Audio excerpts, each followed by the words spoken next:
The following program is rated TV MAL. It contains strong language and is intended only for mature audiences.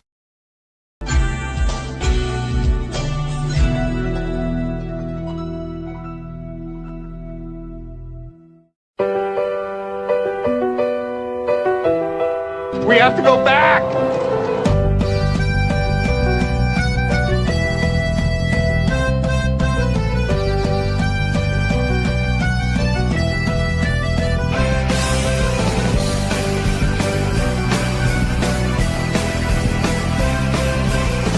I'm Steve. What a wonderful day!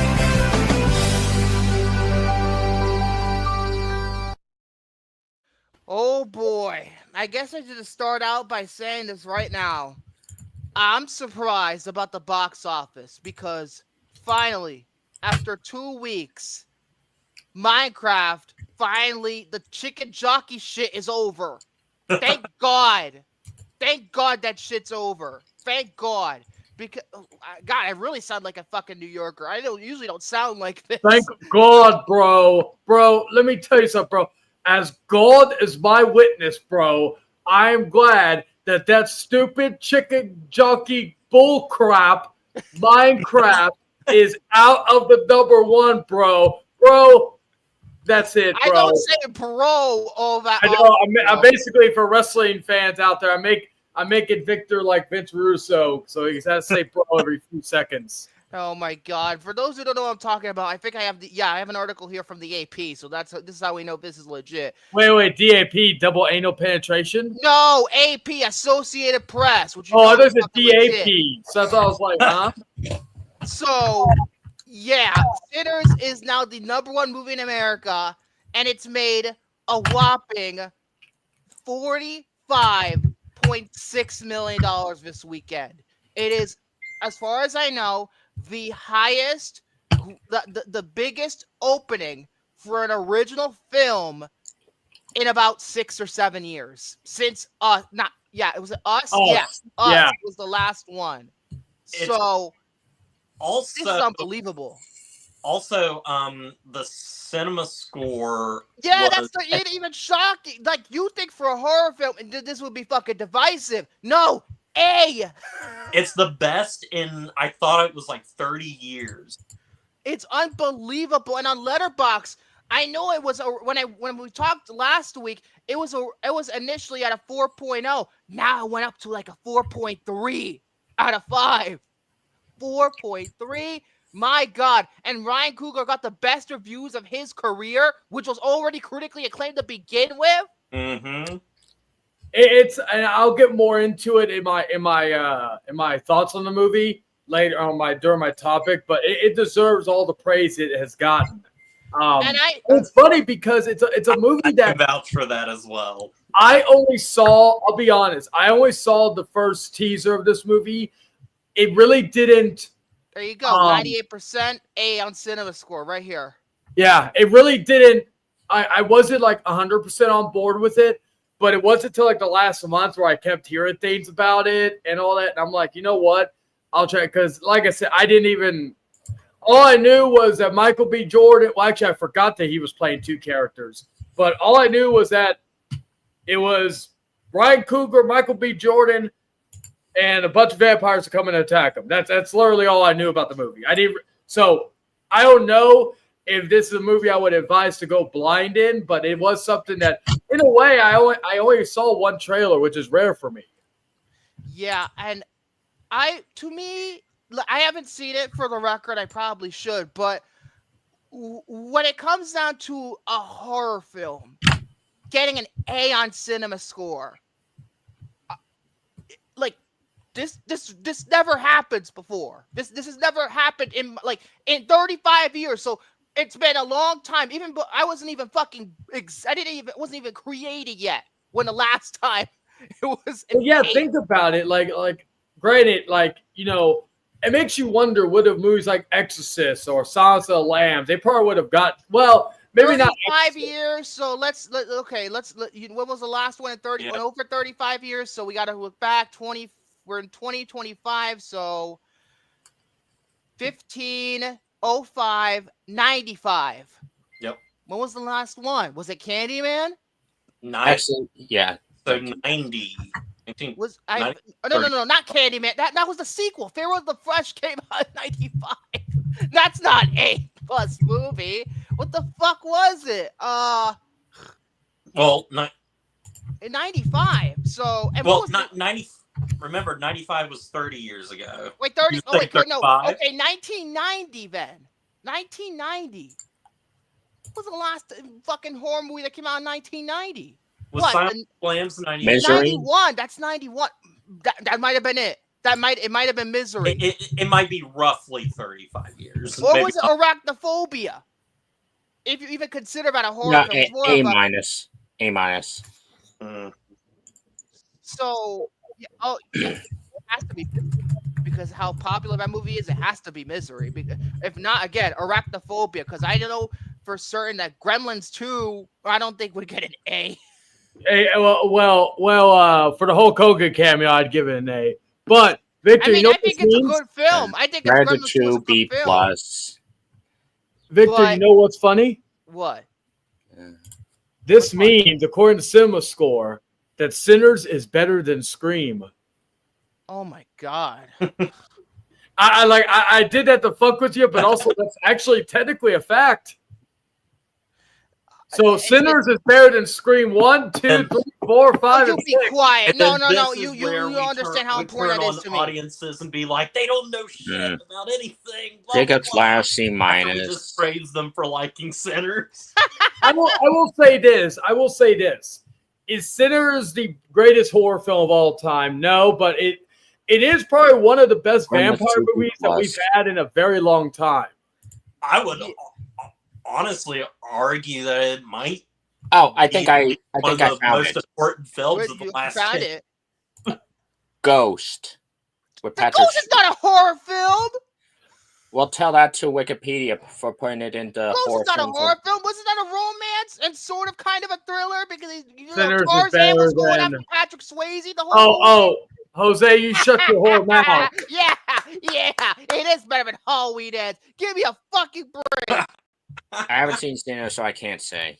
Well, you're not the only one in this camp. Maybe Bo is afraid, but Bo is Midsommar and afraid. Halloween Give me a Ends, break. I'd have to argue with you on that. Yeah, I'm surprised, and also apparently, too, that Monday, Exorcist apparently 3 it made like Not even 10 minutes. Yeah. Yesterday alone, it made like 12 point something million just on Monday, and nobody goes to the fucking theater on Monday. I went. It made that much Hey, money. you know what, Victor? Okay. So I'll go in more detail about it, but my girl and I actually went yesterday because we were originally gonna I was originally I gonna was go. speaking generally. I wasn't talking about you guys. Well, yes, well, my girl's not an active moviegoer. Me and Morgan went as well on Monday. Yeah, my girl, I usually work on the weekends. So right now it's kind of it's kind of hard for me to see a movie opening weekend unless I see it on Thursday. And that even will be rare come summertime. But as far as I know, I'll be seeing Until Dawn on Thursday. I got my ticket already, but if I have to work, I have to work. I'll see it Monday then. But probably if I see it Monday, I'll probably try to go see The Accountant 2 because I do want to see that as well. I will see it because I did like the first one, but Yeah, I did Sinners is too. a higher priority right now. You know what's funny? Have all of you seen Daredevil Born Again? No. Damn it, I can't say it. But yeah, apparently, some people got really pissed off when Variety tweeted about the movie making a lot of money, and it was talking a bunch of shit saying it was a great result for an original R-rated horror film, yet the Warner Brothers release has a $90 million budget before marketing, so profitability remains ways away. And Ben Stiller literally talked about, roasted them. He said, quote, in what universe is $60 million opening worldwide? It made 61 million worldwide. When what universe does $61 million opening for original studio movie warrant this headline? So it feels like to me, Variety is getting roasted for talking shit about Sinners because they thought it wasn't going to make money. And guess what? It did. And what's going to be curious is going to be this weekend because I don't see either The Accountant or Until Dawn doing a lot doing. No. I don't see the same. Okay, and I'm not going to do a victor and make a proclamation and stand by it, but I will say this: I feel of the two, I feel Until Dawn has the more likelihood of making more money. Here's why. The Accountant too. Yeah.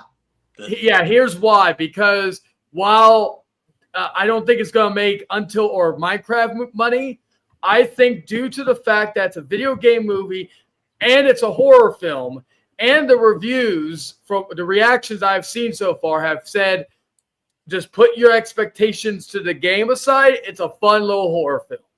It's well, just to be something. fair, early reviews mean jack shit. Remember, fans. Early reviews mean jack shit. Once the Rotten Tomatoes comes in, that's your. Yeah, fair. Stick. Like I was gonna say, what was it? Like the only studio or only company that I don't take their opinion seriously when it comes to movies or TV is fucking IGN, because they're ignorant. Yeah, they still like every time I looked at I don't get mad when I saw how they've reviewed Last of Us episode 1 and 2 so far of season 2. By the way, I won't go into details, but I love that episode 2.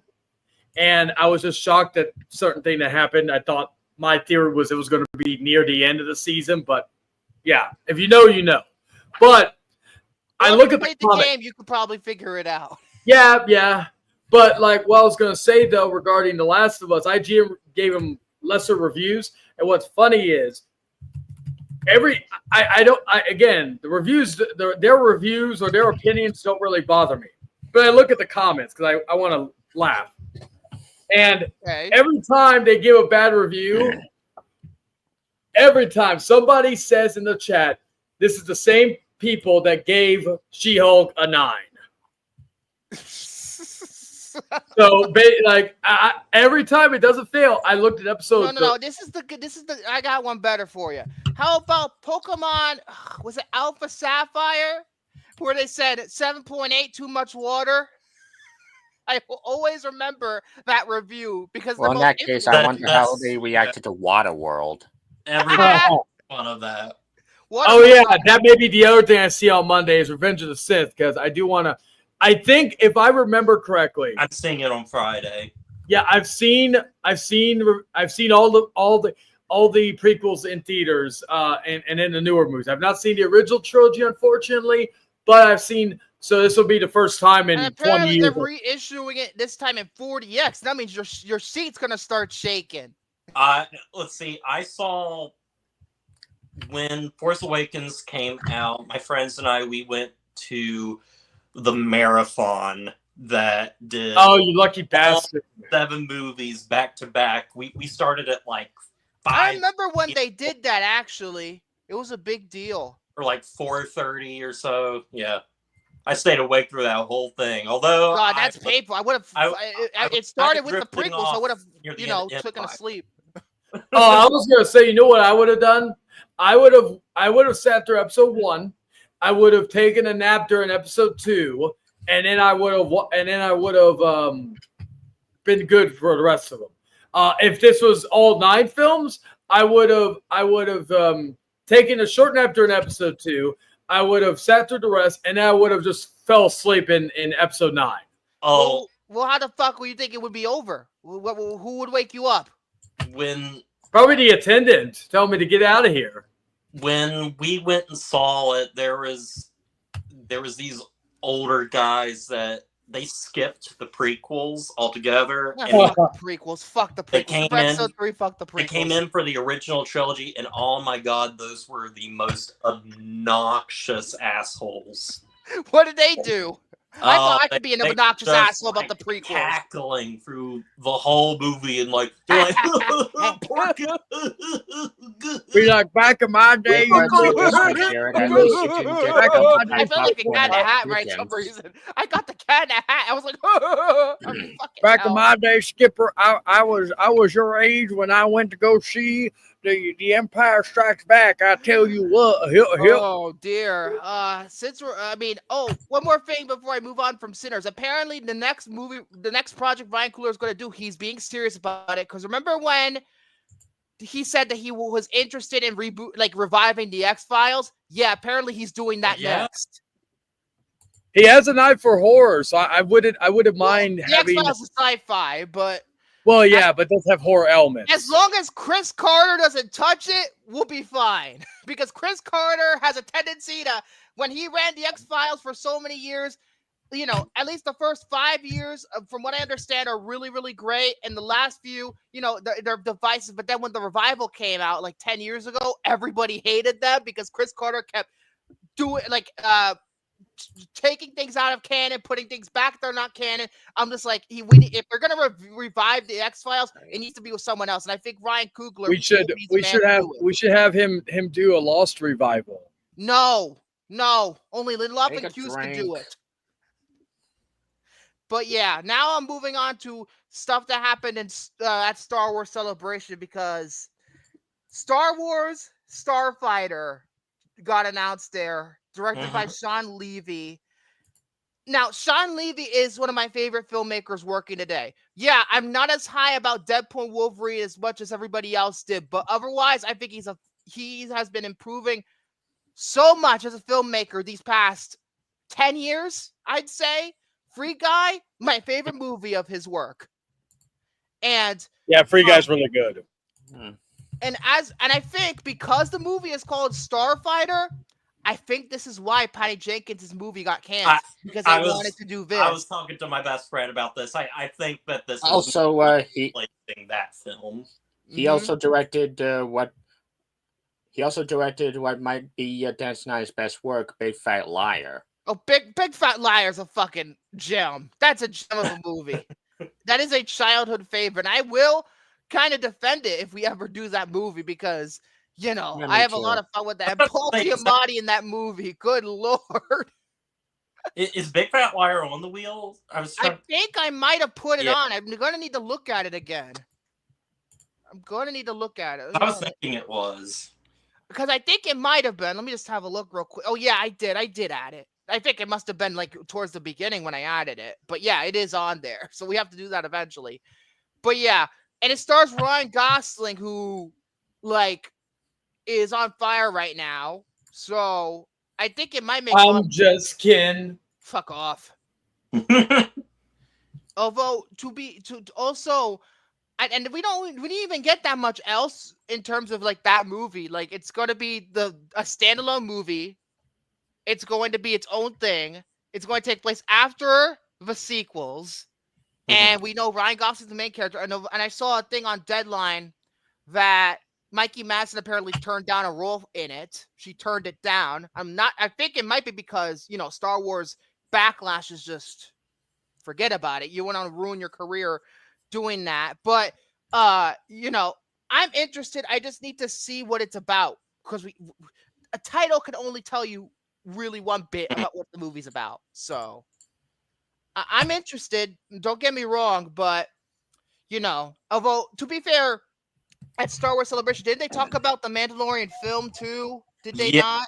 I actually saw leaked footage of it as well. Leaked footage? Oh, damn. I should have just looked footage at the of the trailer. Oh, boy. That they showed, or like footage. It's probably not going to come out for us until probably October, November. They do. All I will say is there's this one shot in it's a Warner. Oh, it's awesome. A Warner. Great. It's a Warner. I love Warners. You know me. I love me a Warner. So, yeah. And apparently they had like an actual puppet Grogu on stage. With yes. That's awesome. Also, I forgot about this. I thought that Dave Filoni was the director. No, Favreau is. But it's Favreau. I swear I thought... Filoni's writing it, though, isn't he? He is. I thought he was initially announced as the director, though. But maybe I'm just remembering things wrong. But yeah. Although I think...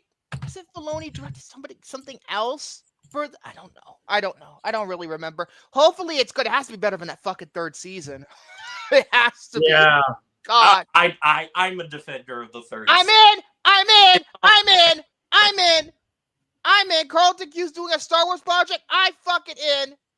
I'm Who? in. I'm in. What is?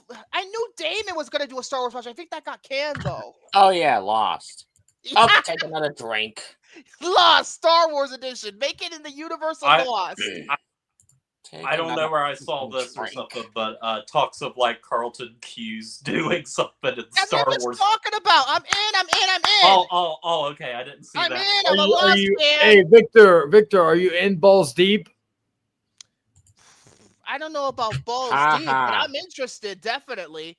I haven't seen that news show that he put out on Netflix called Pulse, the medical drama, but So let me know. He has right not made a decision if he is in balls deep or not. So he could be in balls deep, which means he wants to be in balls deep in Carlton Cuse. but no. What the fuck? He's already into double anal penetration because he was reading from Gap. Oh god. Ugh, kill me. But if he's doing a Star Wars project, I'm in. If it's a movie or a show, I don't care. I'm in. I'm in. I know. Oh yes, I forgot about Darth Maul getting a TV show. He's still alive. Wait a second. It would make sense that he was in that Victor was in. And Rebels and stuff. So Plus, it would make sense Victor's balls deep in it because he was balls deep in Grogu a few weeks ago. Remember that? No, I was mad. But that was mean when I was mad. So when he's mad, he gets balls deep in Grogu. Okay. You are going to get us flagged, Chayton. This is probably this is not even the worst shit I've said on here. Oh god. We already get flagged for the fucking commercials and the music and the trailer sometimes. And I got probably the IKEA commercial with the I just got dildo. my Probably channel was the most monetized. I don't want to get in trouble now. How would you get your channel monetized? This is David's channel. My own channel. Oh, I would never like. Hey, if you have rules on that, I just don't respect David. Fuck, shit, cunt, and cock. Anyway. Oh boy. So I guess, yeah, I guess that's all that happened in Star Wars Celebration. Well, apparently there's like some fucking turn-based Star Wars game. I'm like, hell no, I'm not playing no turn-based. I still need to play Outlaws. I bought it a few weeks ago. It was on sale for like $30. So I am not playing no turn-based RPG. I don't have the patience for it. Well, speaking of which, Oblivion finally got a remaster/remake. It's dropped today. Elder Scrolls. I just remaking the movie Oblivion right now. Oh wait, the game Oblivion. Yeah, my girl. Oh yeah, not the Tom Cruise movie. Playing it before I got on here. Oh, my girl's currently playing it right now. We were installing it. It's funny that we're talking about. Oh yeah, it is a that Carlton Cuse is doing one for. It's a TV show, and his son is doing it too. I think his son worked with David before. I think I think it was The Hunt. I like The Hunt. That movie stank. I like. I have the Blu-ray. I don't feel the need to get the 4K for it though. I'll be honest. But yeah, I'm excited. I'm excited. You kidding me? It makes me want to watch Lost again. Take another fucking drink. Oh jeez, the movie was steak. Oh god. But yeah, so if that's the case, Victor doesn't like steak because Andor is going to premiere any moment now. I've seen the first couple episodes of the first season, but I felt, oh god, I was young. I wasn't that young, but I felt, oh, it's boring. But because I didn't watch Rome at that point, I'm like, now I understand this show. I think because I'm getting excited because Thursday they're releasing new season 5, the final season. That's the show I'm looking forward to this weekend. Outside of the next episode of Last of Us. Go ahead, Jared. I kind of want to give Andor a second shot and everything. I think, too, I've just been Star Wars'd out by the fandom. I've been Star Wars'd out for about a year and a half now because of the fandom. And also because the real, like, toxic Star Wars fan base gravitate towards Andor. And, like, put it up as a shining example of what Star Wars is supposed to be. I don't. And That's probably why I haven't seen it. You know why? So it's a high pedestal. Yeah, very funny because Tony Gill has been on record saying that Andor is probably the most fucking liberal show that Star Wars has ever done. God damn it, you're a hypocrite. Which is funny though, because I think that's also the reason why I haven't really checked out Andor, because of the fact that it just like outside of the Mandalorian season 1 and 2 and parts of Obi-Wan, I've not liked a lot of the Star Wars stuff they've done. Well, so, watching Carlton Cuse it makes the best fucking Star Wars project in here. I will say this though, it is a combination of just the movies and the shows beating any love I have left, but also I will say the fans have also been another reason why I just don't care anymore. At least we're all on the same page. Yeah, like honestly, I hope Starfighter's good, but I don't care who's in it. Don't get me wrong, but I just don't care. Honestly, I just don't care for it. I don't care for that. I don't care for Mandalorian Grogu. If it's good, I'll give it a look. Yeah, I'll check it out, but like I would actually need to, because there are a few people that I do watch that me and those people, our opinions on Star Wars are very similar. So if they say it's good, I'll go check it out. But if it's like Joe Schmo saying, "Oh yeah, it's the best Star Wars movie in the world," I'm gonna be like, "Okay, I'll wait to hear the important people tell me." The Joe Schmo. Who the fuck watches them anymore? Joe Blow. I watch Joe Blow. I do like their content. Joe Blow? Oh yeah, they're the ones that did the article about the disc rot stuff. That's what they're most famous for now, about the disc rot. Warner Brothers situation with the disc rot. Oh, your discs are rotted. But anyway, yes, that's it for the opening. So, who wants to go first? Speak now, forever hold. I guess I'll do. Oh, go ahead, Soren. Anyways, continuing my best director marathon, 50s and 40s. Here we go. Oh god, here comes movies I never even heard of. Here we go. Number 10 is a movie you're going to kill me for because I found this movie extremely overrated. Fred Zinnemann from Here to Eternity. I've heard of that movie. I've never seen it. I've heard of it too, but never yet. Isn't that the Pearl Harbor romance movie? Yeah, Pearl Harbor. Okay. Oh, Michael Mann remade that Pearl Harbor movie. before Pearl Harbor. By the way, Tor is better. Anyways. Number 9, George Stevens for A Place in the Sun. I think I've heard of that. I've heard of that. Number 8, Vanessa Minnelli for Gigi.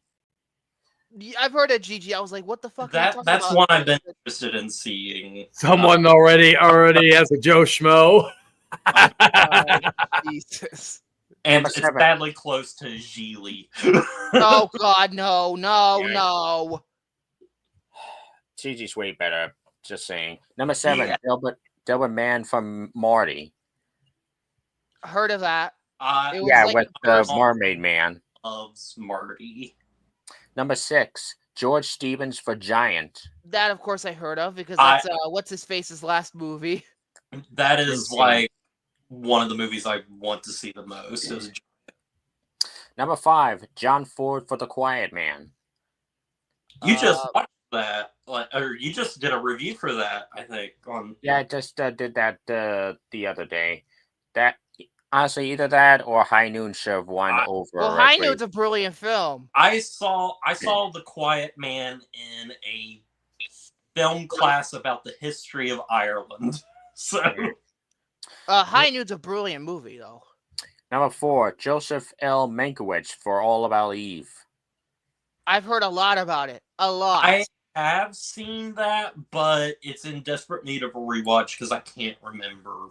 We're on number 1 now, correct? Really seeing. Number 3, Elisa Kazan for On the Waterfront. That's a fantastic movie right there. Indeed. Number 2, David Lean for The Bridge on the River Kwai. I own the movie, but I haven't seen it. Well, I own it digitally. I don't technically own it. I still need to get the movie. And number 1, seen it, and number 1, William Wyler for Ben-Hur. Well, that makes sense. Yeah. Ben-Hur is one of my favorite movies, period. I'm surprised Sidney Lumet went for 12 Angry Men. I'm surprised he never received anything for that. That is disappointing. Now for the 40s. Number 10, Leo McCarey for Going My Way. What the fuck is that movie? Yeah, I don't know that one. Honestly, I don't really remember that movie. It's been a long What time. year? No. Number 9, Elisa Kazan for A Gentleman's Agreement. Never heard of that either. Well, wait, no. Maybe I have. That's the Gregory Peck movie. Well, I knew who Gregory Peck is, but... Number 8, Joseph L. Mankiewicz for A Letter to Three Wives. What the fuck is that? Good old Joseph L. Mankiewicz. We like his descendant Ben Mankiewicz. I think he's related to him, right? He is, yes. Okay, I was just assuming. Number 7, William Wyler for Miss Miniver. Never heard of it. I have not seen that movie, but there was a girl that I was in grad school with, and she did a project on Miss Miniver. Number 6, John Ford for How Green Was My Valley. One over Citizen Kane, infamously. And you all know who to blame for that. The Blacklist, the fucking Hearst guy. William Randolph Hearst. Yeah, Mank was such a boring ass movie, but remember that name. Number 5, John Ford for The Grapes of Wrath. I freaking love that movie. Great, it's about grapes who have wrath. Great. Number 4, William Wyler for The Best Years of Our Lives. That's another great movie. Number 3, John Huston for The Treasure of the Sierra Madre. Well, of course I've heard of that movie. That one's good. Number two, Billy Wilder for The Lost Weekend. I've heard of it, never seen it. So. And number 1, Michael Curtis for Casablanca. Absolutely. Yeah. That is a phenomenal movie. I finally fucking saw that weeks ago. I finally fucking saw that movie. That is just a perfect film. It's near perfect. I'm going to need to give it a rewatch because it doesn't help when you watch things late at night. But I saw the whole thing. But to me, even though I feel like that movie is often, it's like Jerry Maguire. It's been misinterpreted because people think Casablanca is a romance movie. No, it's about beating fascism. That's not the romance. Just it's part of it, but it's about killing fascism. You mentioned about it being like, watching it late at night. The first time I did watch the movie, I watched it late at night, and I just didn't get into it as much as I did. I got into it, but with older movies like that, they have a pace to it that obviously you have to be, expecting. It's not a modern film by any means, but. And that movie's a classic when Barbed Wire ripped it off. Oh, fucking Barbed Wire. I completely forgot about that movie. But, the movie, the romance is a part of it. And by the way, I watched it on, the file was the 4K. I think it was ripped from the 4K disc, and it looked fucking stunning. Now, there's a chance I won't get to the 20s and 30s next week because there's a handful of movies I still have yet to see. So, stay tuned 2 weeks from now, I guess. Also, one more note in terms of Casablanca, Ingrid Bergman is fucking gorgeous in that movie. Just wanted to. What the fuck? Gotta agree. What the fuck happened to Soren? What happened to him? He just went. What the hell happened? Uh-oh, the internet fucked him up. Oh, God. Oh, yeah, Humphrey is in that movie, isn't he? Yeah, I'm pretty sure Humphrey Bogart. There you go. You pressed the button. Wonderful. But yeah, Ingrid Bergman, fucking 110% smoking in that movie. Anyway. I guess I'll go next because I have a few trailers I want to talk about. This is in no particular order, but I watched a couple that came out in the past week. I first want to talk about this one because this is the one that came out today. I Know What You Did Last Summer 3. They didn't put a 3 on the title. And they're calling it like the first movie again, which irritates the shit out of me. But the trailer more than made up for it. This looks really good. This really does. It looks really, really good. And I don't know if this is Ben Willis as the fisherman or not. It could be a completely different fisherman or fisherwoman, whatever it has. Whoever it is, it looks like the most brutal fisherman I've ever seen in any of these damn movies. Like the guy, the way he takes down that guy at the beginning is fucking crazy. With that one thing, I think Rambo used it at one point. It's like an arrow, but it's like mechanical. It's almost like a fucking machine gun. I don't even know what. Oh my gosh. It's fucking insane. It's brutal. But yeah, that movie looks incredibly promising. And oh, great. I had to get that one out. Spear gun. That's what it is. It's a spear gun.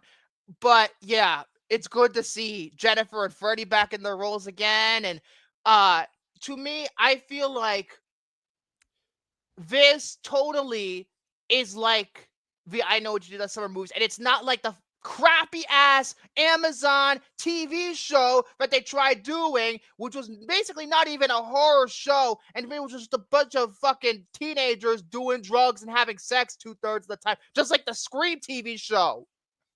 God, and it didn't have nothing to do with the original. It's just a complete reboot, not even a legacy sequel. It's a complete reboot. And then let's not forget the so-called third movie, even though I don't call it the third anymore. I Always Know What You Did Last Summer, which pretty much brought back Ben Willis from the dead a third time, except he's a fucking demon or something. God damn. But this looks brutal. They weren't lying about the description for what at CinemaCon. I think they showed this very same trailer, because judging by how the footage was analyzed, I think it looks good. I think it has a promise. I don't know if Shane has any thoughts about the trailer. I don't even know if he fucking watched it or not, but I really did like it a lot. I really did. So we'll see, because I hope to get to the actual first two movies before this movie comes out. And we have until, I believe it comes out July 19th. So we have a couple of months. So we'll see what happens when it comes to that. Next, what should I talk about? Can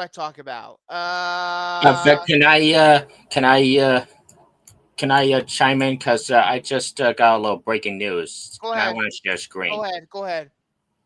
Well, apparently, Andy Serkis's new film Animal Farm. Apparently, it's been announced to be released on July 11th. And you want to know who's executive producing it? Who? Matt fucking Reeves. Here's the problem. You want to know what else he produced? That piece of shit Kevin Hart movie Lived last year. He was one of the producers. It don't fucking matter. Oh my god. The movie that was so-called written by AI because it's a fucking Netflix movie. It doesn't mean shit. Yeah, I love Matt Reeves. Don't get me wrong, but It's an all-star cast: Seth Rogen, Steve Buscemi, Glenn Close, Laverne Cox, Kieran Culkin, Woody Harrelson, Jim Parsons. Man, what a cast! Oh, maybe it might be good. I don't know. But here's the thing about Andy Serkis's directorial efforts. I know his first movie was I think it had Andrew Garfield in it. I heard it was okay. I forgot what it was called. But then he did Venom 2, which was pretty much, he was a director for hire because Sony was basically directing that fucking movie like they always did with the fucking Venomverse. Thank God that shit is over. Thank God it's over. Also, he directed the Jungle Book live action. Oh, that movie was boring. That movie was boring as shit compared to Jon Favreau. Jon Favreau's remake. I heard that movie was just forgettable. I can't tell you anything about it. I can't tell you anything about it except for Benedict Cumberbatch was Shere Khan, I think. That's the only thing I can tell you. And I was looking forward to it back then, and I ended up not seeing it. Maybe I should watch that movie soon. But yeah, we'll see. July 11th. I don't know what it's leading up against, but well, according to Hunter Hughes, Superman. You be quiet, Victor. Oh, great! Don't get me started. I don't even know. But yeah. Back to what I was saying. I guess I'll talk about next will be Fantastic Four: First Steps, the second trailer. The reason why I watched this trailer was because I liked the first one. However, if I didn't have any interest in it, I wouldn't have watched it. But I do have interest in the film, and if the first trailer was, for lack of a better term, hopeful, this is the dark trailer. This is the dark trailer where all the serious shit happens. Although, and we actually got to see fucking Silver Surfer. Well, the second Silver Surfer in action in this one. It looked pretty good. I am going to need to watch Rise of the Silver Surfer again to see how that Silver Surfer looked. Rise of the Silver Surfer was, I did a The video on movie, it. I enjoy it. I enjoy it as just entertainment to just, pass the time. It could have been a hell of a lot worse, fantastic, but to me, I can enjoy that movie. I'm talking specifically how the visual effects were done in that movie compared to this. I'm going to need to give it a little bit of a look again. But what I like about it is I like one of the parts I really liked was that the last shot of the trailer was Galactus's foot. You know what it reminded me of? It reminded me of the marketing for Godzilla 98, where they only showed his foot. That's a good, yeah. And it reminded me of Godzilla 98 for some reason. But yeah, I think it looked good. I think it looked really good. And I've been really pleased with the two trailers that we've gotten. And I have a feeling I want to bring this up before I forget, because Thunderbolts' tracking numbers is not looking particularly good. $70 million opening weekend. But despite the fact that I love those trailers. Here's the thing, though. I have a feeling what's going on is I don't think it's superhero fatigue, because Mr. Coat made a video a long time ago. I love Mr. Coat. I love him. He's one of the best fucking movie YouTubers we have now. But he he's sent right. a video, I don't know if it was like last year or the year before, about what he thinks is going on with the MCU, with everything that's going on with underperforming, things like that. He said that audiences are now becoming pickier about which Marvel movies that they want to watch in the theater.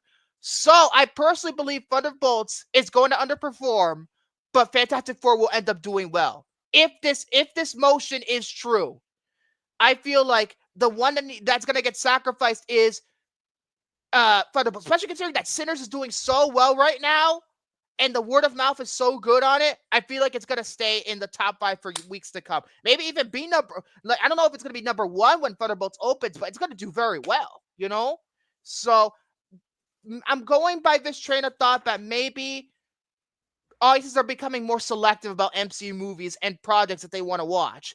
Hence why, look at Daredevil Born Again. The shows don't really do well, but Born Again did very well. It's picking and choosing. They're picking and choosing, and that's what I think. That's what I think. But going back to the trailer, shockingly, no Malkovich in this trailer. Malkovich wasn't even in the trailer, and he was in the first one. I didn't. So is Malkovich Galactus? I don't know. Malkovich as Galactus? Imagine that. I think they already got another actor for Galactus. Let me check. Yeah, it's a cool voice guy that's in. Ralph Ineson. Ralph who? Yeah, Ralph Ineson. Have I seen him in anything? He was in the last 3 Harry Potter movies. I don't know who he played. He's the dad in The Witch. He's Nosferatu the Green Knight himself, and he's one of the doctors in. He's the other doctor in Nosferatu. Okay, so Willem Dafoe's right hand man. Yeah, okay, I have seen him before. With a really cool voice. He was also the title character in The Green Knight. Oh. I thought Dev Patel was the Green Knight, but okay. But again, I think overall it looked good. It looked very good. It looks promising.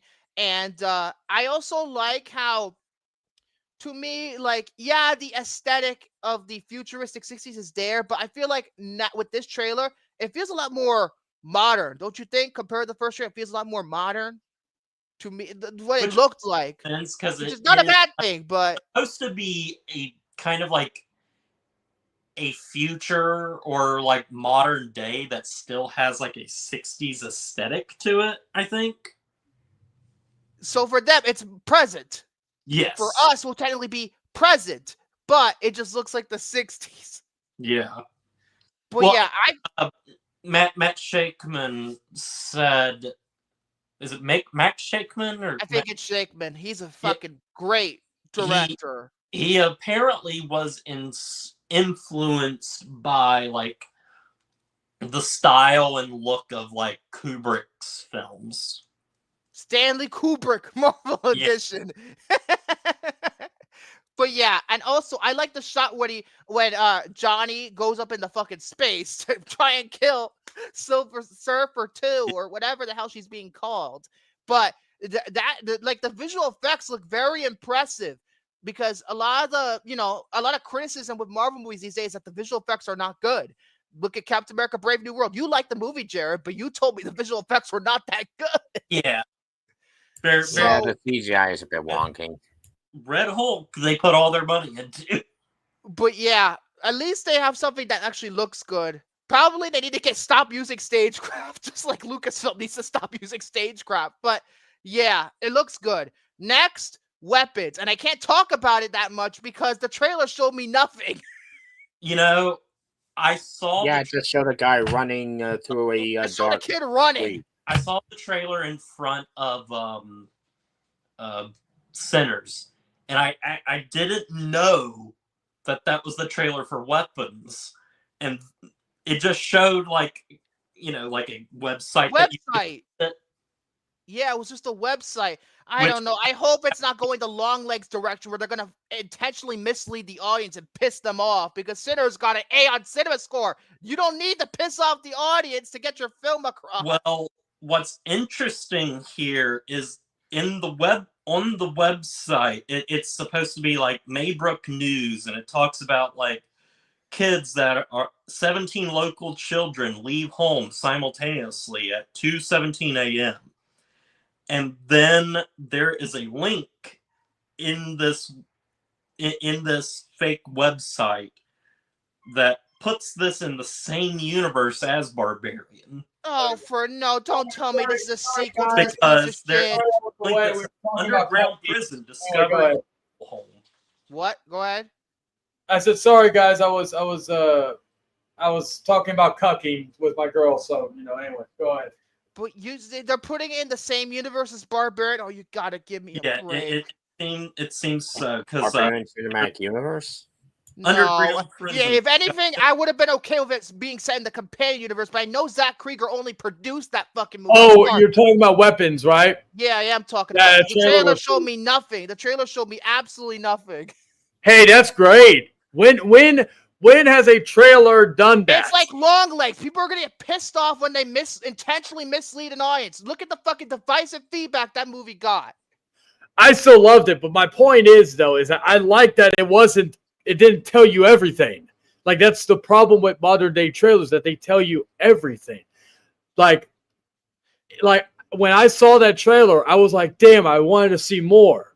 But that's how you should be fucking feeling. It shouldn't be like, well, I've seen the entire movie now, or the plot. Yes, but at the same time, you got to give them just enough, or else it's not going to do well. It's very simple. It's sometimes it's good for business. That's why they do it. Then again, but Longlegs also did pretty well. It didn't do like a humongous success. So. What'd you say, Soren? Then again, Titanic's trailer pretty much showed the whole movie, and that was that was the highest grossing movie for like 15 years. It works. Apparently, it's supposed to be the horror version of Magnolia. Listen, I love Magnolia, but I don't know how PTA would make a horror. But again, The Raining Frog is kind of a horror film when you really think about it. So they're gonna make the frogs gay? I don't know if they are. But yeah, Weapons. I have nothing much to say. I already talked to. Jane, I already talked about I Know What You Did Last Summer. Did you see the trailer for that? Yes, I did. It looked good, man. It looked good. I liked it. Now, again, full disclosure.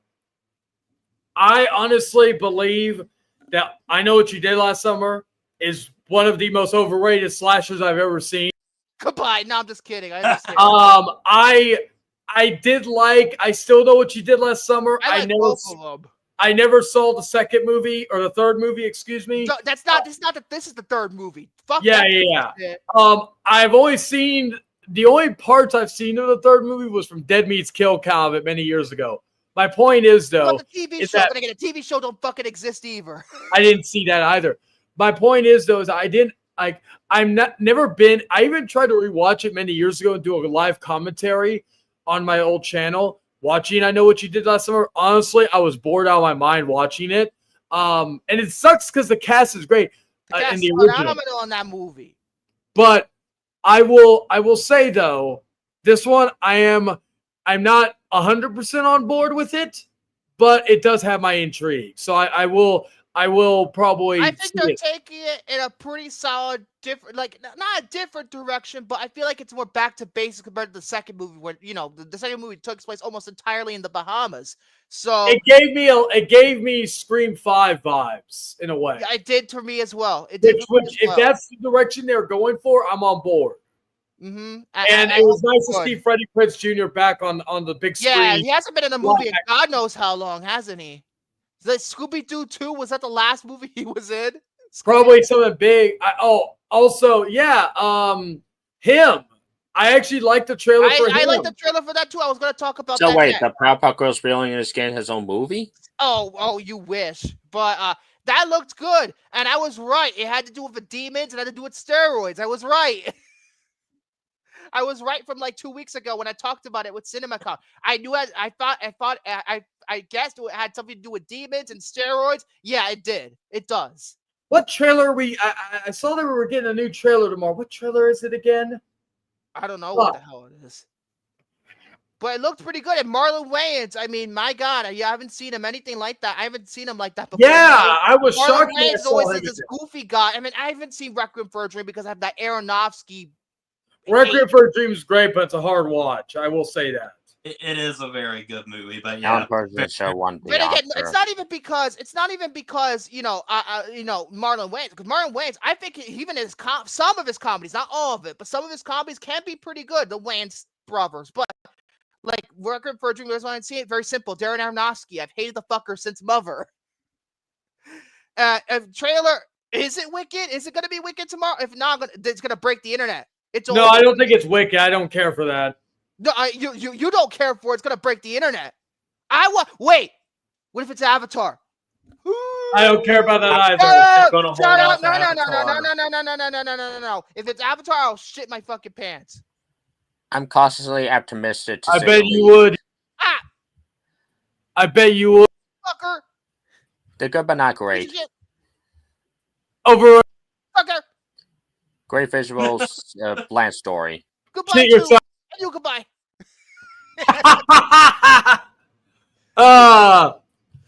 Too quick on the trigger finger, aren't we? I did it on fucking purpose. He was talking shit too. Oh, okay. Well, thank you, Soren, for at least. Oh yeah, we did get that teaser. I did see that too. I am looking forward to that as well. Noah Hawley, please save this fucking franchise. Fede Alvarez failed to kind of do it for me. Noah Hawley, save this fucking franchise. You shut your whore mouth, fucking Alien. Romulus was a mediocre movie. You shut your whore mouth. The third best member berries up the ass. You shut your whore mouth. Now you shut your whore mouth. I did see the Tron trailer. I talked about it when I. Yeah, that one was good too. I did like it. I'm going into Predator Killer of Killers blind. I'm going into it blind because it's coming out, and I'm going to watch the trailer for probably Badlands, but not for that. I want to go in blind because it's an anthology movie, and usually trailers for anthology movies don't work out too well. Oh, another trailer I saw a couple of weeks ago, well, I could talk about now. One Battle After Another, the PTA movie, the new PTA. Oh, yeah. This looks gonna bomb. It's gonna bomb. Every single one of his movies bombed except for, was it Boogie Nights? Is his most? No, There Will Be Blood is his most successful movie. Wait, is that the one with Leo? Yeah, it's the one with Leo. That looks good, but yeah, it is. Here's the thing, with Stars doing well, I feel like Michael DeLuca and Pam Addy, I think their jobs at safe are Warner Brothers, because Minecraft. Thank you, Jose. Minecraft, yeah, did well for them, but since Sinners did well, so pretty much one hit after another, I think their jobs, their position is going to be safe for now. Minecraft is I don't know if it will, but it is on its way to becoming the first $1 billion film of the year. It may not hit it because I feel like it's slowing down. Because Sinners is probably going to kill it, honestly. Be the first $1 billion of the year. That Chinese anime movie. Yeah, it's technically made $1 billion. Wait, domestically or worldwide altogether. Barely movies make $1 billion domestically. It's rare. It's always worldwide when you cross the $1 billion mark. I think the only movies that crossed the $1 billion mark here in the United States were Titanic, the first Avatar, and maybe Gone with the Wind when you suggest for inflation. I think Star Wars Episode 7, I think, was it? Was it Avengers Endgame? Well, okay, yeah, I think Endgame might have made $1 billion here in the United States alone. Actually, no movie has made $1 billion here alone. The highest was Episode 7, and even that it was like 936 million. So wait. I like let me fact check that because I swear the Avengers domestically, movie, not worldwide. Worldwide, it made Force Awakens made like $2 billion. Yeah, but I'm looking at Avengers real quick. I think that made like 700 something million domestically. Oh yeah, you're right. I'm shocked. Oh man, I was wrong with that. It made 858 million domestically. It basically almost made $2 billion internationally. Yeah. So yeah. Wow. Oh man, I was wrong with that, but I'm shocked. I thought that was $1 billion. Yeah. That looked pretty good. I like football, so they have me intrigued about I hope that. Here's the thing. I know Jordan Peele's not directing this, but I feel like this social commentary needs to be more subtle. Come on now. Like Monkey Man, which was produced by him, was more subtle in terms of what it was trying to say. But, like his directorial efforts are not subtle in any way. Be a little bit more subtle. What's his next movie coming out? Do we know? Next year. I think okay. Next year. Or is it late this year? I don't really remember. Because I thought him was good, but then I found out worse. He didn't even write it either. He didn't even write it. So it's like I thought he did the Candyman reboot. He wrote it, but he did not direct that. Yeah. So I don't like that one. I'm not gonna like. Little do we know that him is actually a Patrick Ball. Fuck out of here. So next year, okay, Hunter. So yeah, I guess that's all the trailers that came out. So I guess I could do that fucking list you wanted me to go over. That top 20 worst films of the 2000s that came out today. I'm gonna need a cigarette for this. Oh boy, here we go. I'm looking at it. Here we go. Number 20. I agree with this one wholeheartedly. Fear.com. This movie's a fucking piece of shit. I haven't seen it. It's awful. They disguised Germany as New York City. A website that kills people. And as one of the funniest openings. I saw that movie when I was 7 years old. It's a guilty pleasure of mine. It's awful. And Steven Dorff was terrible in it. Once I was 7 years old, I watched Fear.com. And that, of course, changed my life. Oh, my God. Yeah, I'm Steven Dorff. I only make good movies. Yeah, Fear.com. Yeah, that's a great movie right there. It's such a great movie. Number 19, Street Fighter: The Legend of Chun-Li. I've never seen this movie. I haven't seen that or the I've never seen it. I know fucking the one Chris Klein from American Pie is in it for some reason. Hey guys, let's take a shot whenever there's an Uwe Boll movie in this list. Because if there's not more than 5, that's bullshit. Next, number 18. Yes, Basic Instinct 2. That movie's also a piece of shit. Yeah. It's so bad. And I thought the original was smash. It's so bad compared to the original. Soren, you shut your whore mouth. That movie's great. The first one was good. That was really good. The second one's a piece of shit. Number 17. The Cat in the Hat. Guilty pleasure. I admit I don't care what anyone says. I don't care what anybody I agree, says. Hunter. His best movie was Blade. By the way, what are your thoughts on the reboot next year with Bill Hader? Well, Bill Hader's not a bad choice. Is it live action or is it no? It can't be live action. It can't be live action after that. Hell no. Number 16 is Freddy Got Fingered. No, it should be higher. Number 1. It looks like Victor got fingered with this list. Number 15 is Norbit. You're telling me Norbit was worse than Freddy Got Fingered? I'd take Norbit any day compared to Freddy Got Fingered. I prefer Norbit over fucking Freddy Got Fingered. I can watch Norbit. Yeah, it's a bad movie. At least had Rip Torn. Oh, you know what? No, there's nothing good about Freddy Got Fingered. At least Norbit had decent makeup, even though it's a fucking racist movie. Victor, you know what? Norbit got fingered by Freddy. Oh, God. Cheat. I don't want to think about Norbit. Everybody's like, I can't laugh. What? Number 14. The game? Ugh. Okay, let me adjust from that bullshit. Number 14 is Swept Away. This movie's a piece of shit, too. Guy Ritchie. This is the one with Madonna. This is the remake. $50. This movie, I've seen Swept Away. It's a piece of shit. Oh, is that the one with Madonna? Yeah, it is. Way after this movie. Sorry, my girl came outside and she's like, the Oblivion remake remaster crashed on her. I'm not surprised. But yeah, Swept Away. Yeah, it's a piece of shit. It's really, really bad. Hey, sweetie, Norbit got fingered by Freddy because Norbit apparently is worse than Freddy got fingered. According to Watch Mojo, which is not. Yeah, according to Watch Mojo, yeah. Number 13, I Know Who Killed Me. Piece of shit. Oh yeah, the one with Lindsay Lohan. Oh, it's so bad. It is so bad. This is was she already on the drugs when this movie came out? I think she was. Probably. She was probably taking them during the movie. God. And it was like some weird, like fucking like method acting, David Lynch type of shit in that movie where like they were twins and they were like connected and oh God. Lindsay Lohan was doing was the queen of method acting. And then she was like what she was playing like the goody girl, and then she was playing like a fucking stripper in this movie, and she didn't even I don't know. It's bad. Yeah, method acting. Yep, she was on that meth. Number 12, Glitter, another piece of shit. Which one? Glitter with Mariah Carey. This movie's awful. I've seen it twice. It's bad. Oh, Mariah Carey, sweetie.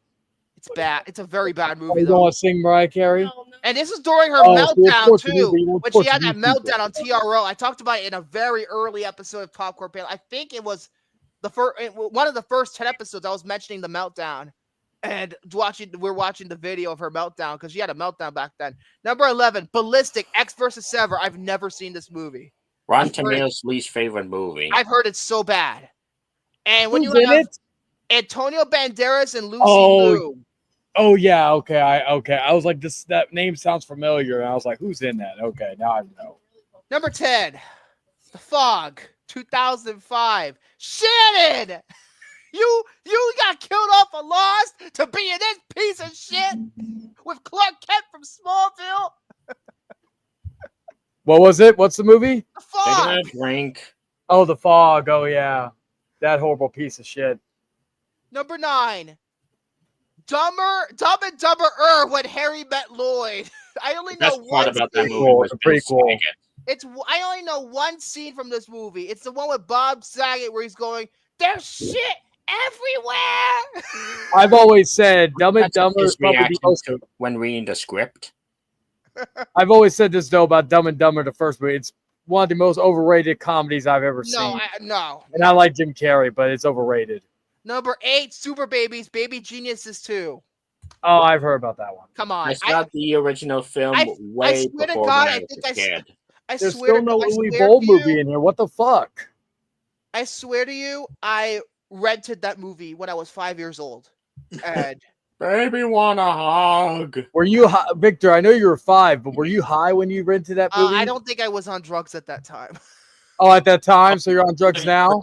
No. Drugs now. You said at that time, so that means you're on drugs at one point. No, I am not on drugs. Do I look like I'm on drugs? Yes. No. You probably store cocaine every time you watch The Lost, so you can stay up and watch it all the seasons. You store all that cocaine. Number 7, Adventures of Pluto Nash. I will say this about Pluto Nash. At first, when I first saw this movie, I felt like, okay, it's not good, but it's not as bad as people made it out to be. Then the third act happened when Eddie Murphy was the bad guy. That's when I finally realized, oh God, this is a piece of shit. I don't really find it a piece of shit, but I just do find it one of the dumbest things ever. I'm just like shocked Looking that something like this got made. Number 6. CGI baby dancing the Michigan J Frog. Guess where that came from? Oh. Out of the mask. That should be higher. That movie raped my childhood. Okay, you know what? Here's what I think of Son of the Mask. Oh God, no. Oh, Oh God. he farted. Number There you go. 5. Basketball. Quick cutting. Over 100 cuts in 3 minutes. Catwoman. Oh my god. And they used the damn song in that damn scene was later used in Madam Web, which might as well be the modern equivalent to something like Catwoman. Victor, this is what I think of fucking Catwoman. The only Yeah. good thing was Halle Berry's Razzie speech.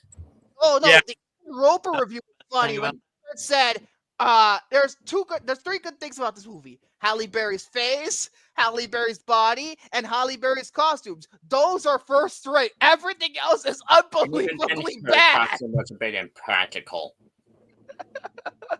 Oh God. Number 4, Geely. Go fuck yourself, Geely. Okay. Okay, At Geely, least mate. Al Pacino and Christopher Walken were entertaining. We live in the 21st fucking century. I can't believe I remember that line, but it's only been a few months since I reviewed it. Number 3, Dragon Ball Evolution. Really? That's not higher? That's is number 3. That's pretty fucking a high. plain guilty pleasure of mine. I saw that Watch movie in the Mojo. theater. They betrayed me. They didn't keep their promise. They tricked me, and I don't care anymore. I think I said this story before.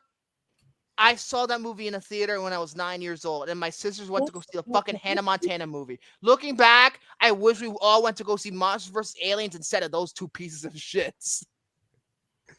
Oh Or my just wait God. until Up. I can see your cheek on the camera. Number 2, finally, an Uwe Boll movie. It took them this long, but there's finally something here. Alone in the Dark. Hey, put it this way, at least this list took shorter than the actual opening crawl. Oh my Yeah, god. Drunk now off of the amount of Louis Bowl movies. Let me guess. What's number 1? The Happening. No, Last Airbender. no. That's 2010s. Oh yeah. Fuck. It's not Disaster Movie, which is a shame. Meet the Spartans. No. Fuck. Let's see. What else? Lost. Fuck you. Take a drink. Notice how At this he point, said we it, might not as well me. be dead. Wait. Scream 3. No! Why would that be there? Because it's the worst of the series. No, it's not. 4 is. Yeah, Nope. 3 is. 4 is. You with the fucking Three. Weinstein bullshit at the end? Yeah, it's the worst. No, 4 is great. Fuck you, Weinstein. Enough said. Yeah, the same motherfucker who goes out and says Saving Private Ryan peaked at fucking D-Day to get Shakespeare in Love to win Best Picture. Fuck off.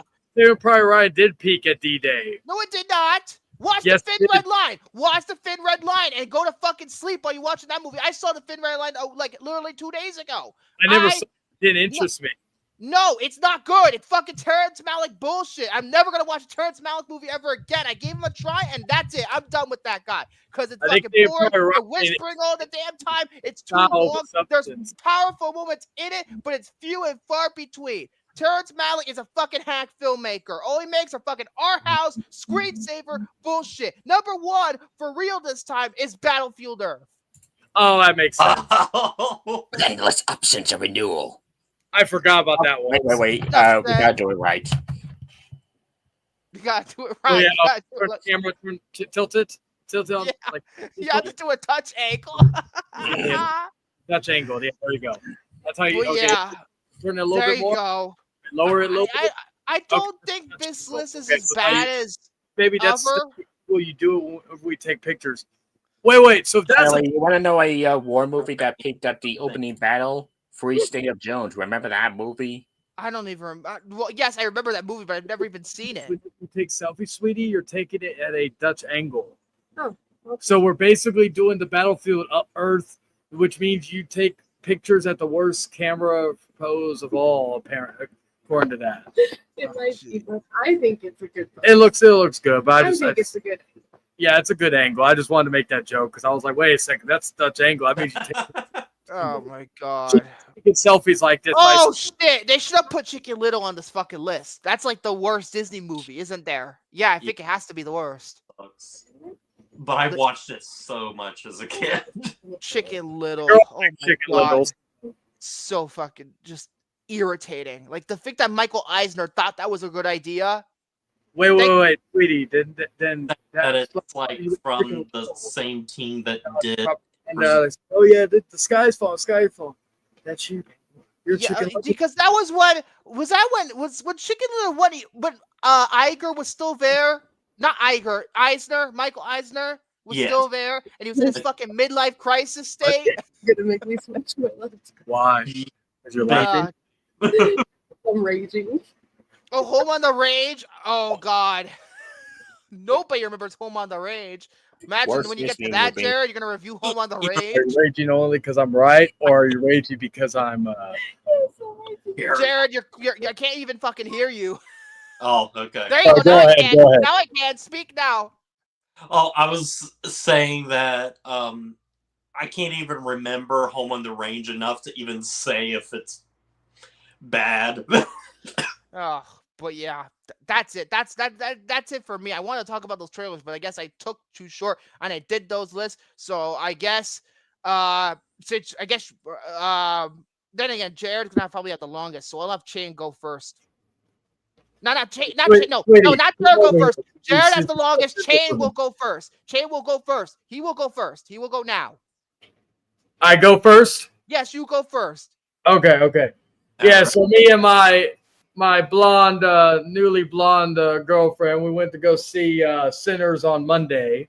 I guess I'll have her give her opinion before she goes back and tries to restart Oblivion because it's trash. $50 we spent on that fucking thing. Anyway, what were your thoughts on Sinners? I enjoyed it. It was fun. Kind of thoughtful. What'd you like about it? I'm really trying hard to remember the movie, but you know. Mind you, she's a casual movie fan, so you know. Are casual fan. You know, literally, we've only like I don't mean this, but I joke with her. I'd be like, I blame you why I haven't seen as many movies because we don't see a lot. Like literally, the last 3 movies we saw in theaters, and which was at the time the last 3 movies I saw in theaters was actually 4 movies we saw in theaters. It was this movie, Companion, Nosferatu, and then Terrifier 3. And then we haven't seen anything else in theaters. Like I go like Until Dawn possibly, but I still want to see that. You know, truthfully, I think the only 2 movies that really drew my attention that I've seen within the last few months, I guess, has been Honora.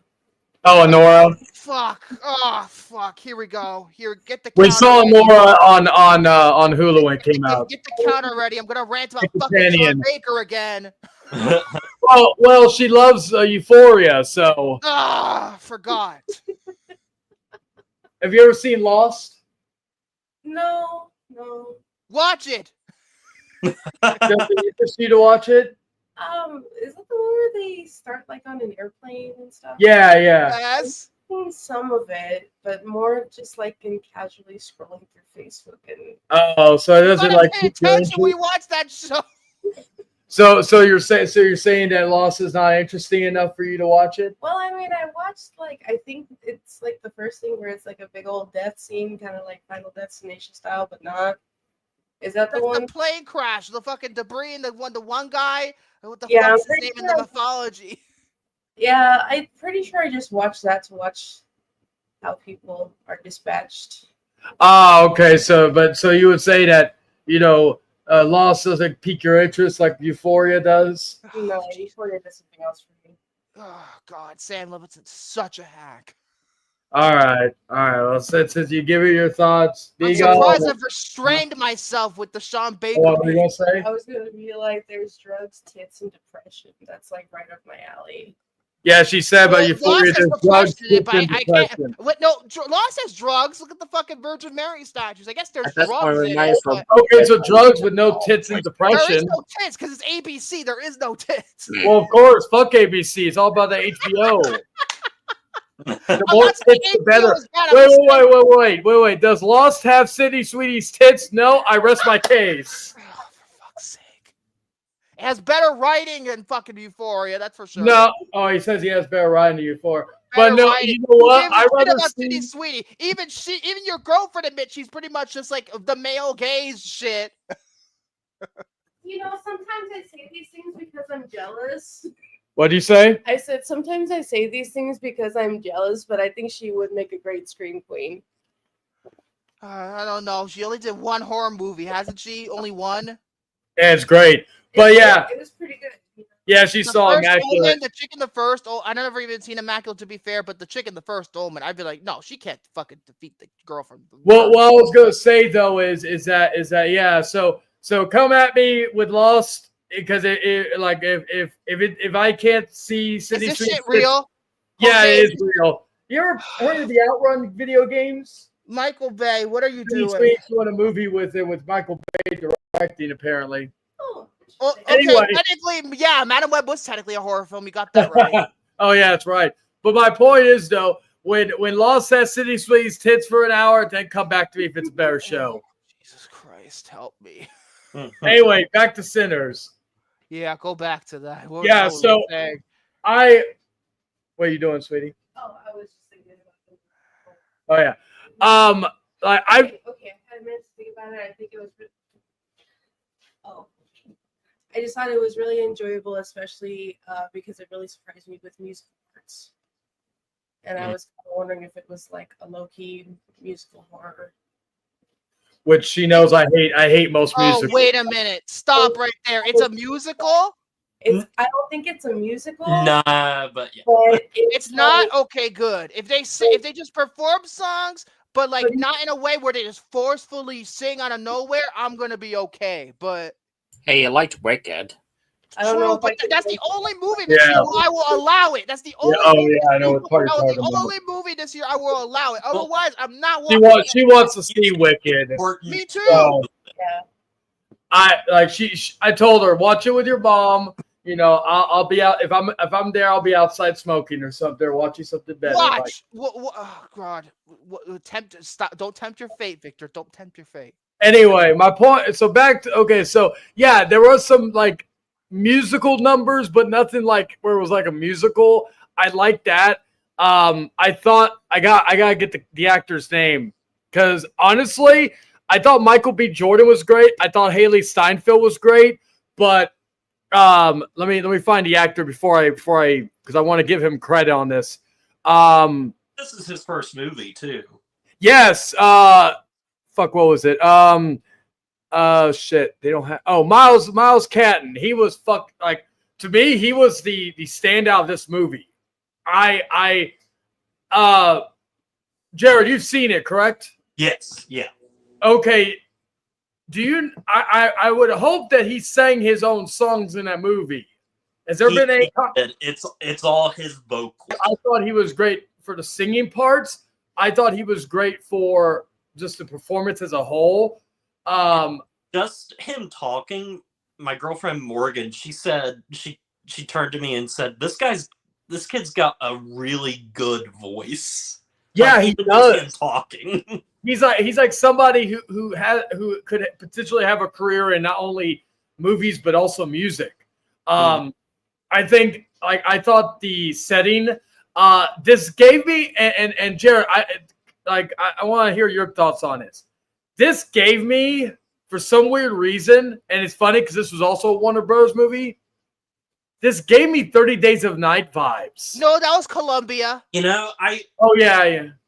I really haven't seen 30 Days of Night. I have seen it, but it's been a little bit. From dusk till dawn vibes. Yeah, it looked like from the trailer. It looked like from dusk till dawn.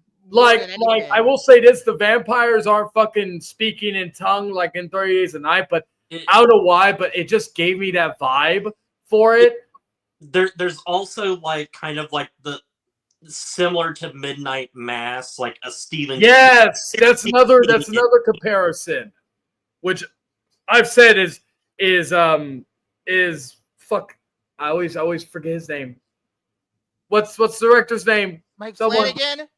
Mike Flanagan. Yes, thank you. I think that show is Mike Flanagan's best work. Watch out! The Life of Chuck might surprise everybody. That fucking trailer was brilliant. House of Usher. I'm gonna be honest. I saw the second trailer. I'll still go watch it because I love Mike Flanagan, but it hasn't done anything for me. It's a drama. It's not intended as a horror film. I know that, but it's just something like. Or they're trying to keep it secret what the movie's actually I'll watch it because I want to support Mike Flanagan, but it is something where, it just hasn't hit me yet. Like the trailers haven't. Now going back to this movie, and I've been a fan of Ryan Coogler. I love Fruitvale Station. Black Panther outside of the CGI was great. Wakanda Forever was overrated. I'm sorry, but it was. 6 out of 10. Wakanda Forever. Thank you. 4.5 out of 5. Oh my! The only part I didn't like about it was what the fuck's her name? Ironheart. Unnecessary. Cut that part out. The movie would have been perfect. Yeah. I just and what's funny was the trailers for Wakanda Forever were really. I think the teaser is one of the best trailers of the last decade. The teaser for that movie was fucking great, and it made me want to go see it. And when I saw it, I put it as because again, I don't watch bad movies I avoid bad movies like the plague. But I did put it in my top 3 worst movies of that year, but it wasn't number 1. I think Black Adam was. But Black Adam's that movie's just. Ugh. But my point is that I've liked Ryan. I like most of Ryan Coogler's movies. I think this is his best film. I enjoyed the performances. The cinematography was great. These songs and the score was fantastic.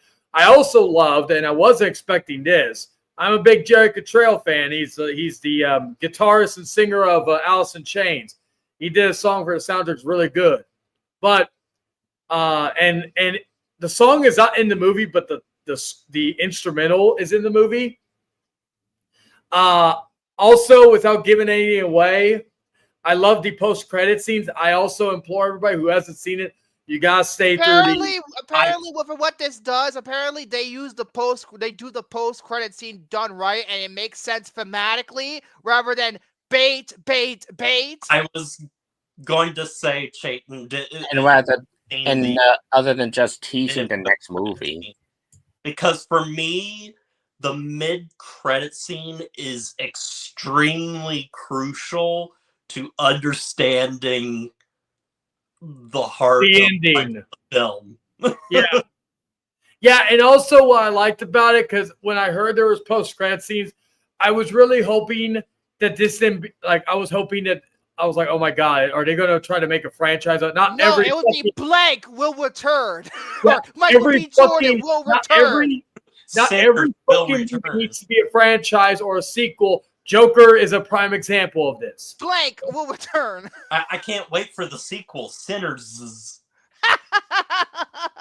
or Sinners. It's just going to be called Sin. It's just going to be called Sin. No, you know what? Sinners, Sin City, this time set in Las Vegas. Sinners 2, can't wait to see it. Oh, Jesus. No, can't wait to sin it. Oh, God. You know what? That movie's going to be directed by Cinema Sins. Oh, Jesus Christ. By the way, Dragon. My point is, though, I loved it. It is my favorite movie of the year so far, but I will say this. Though, before anybody says it.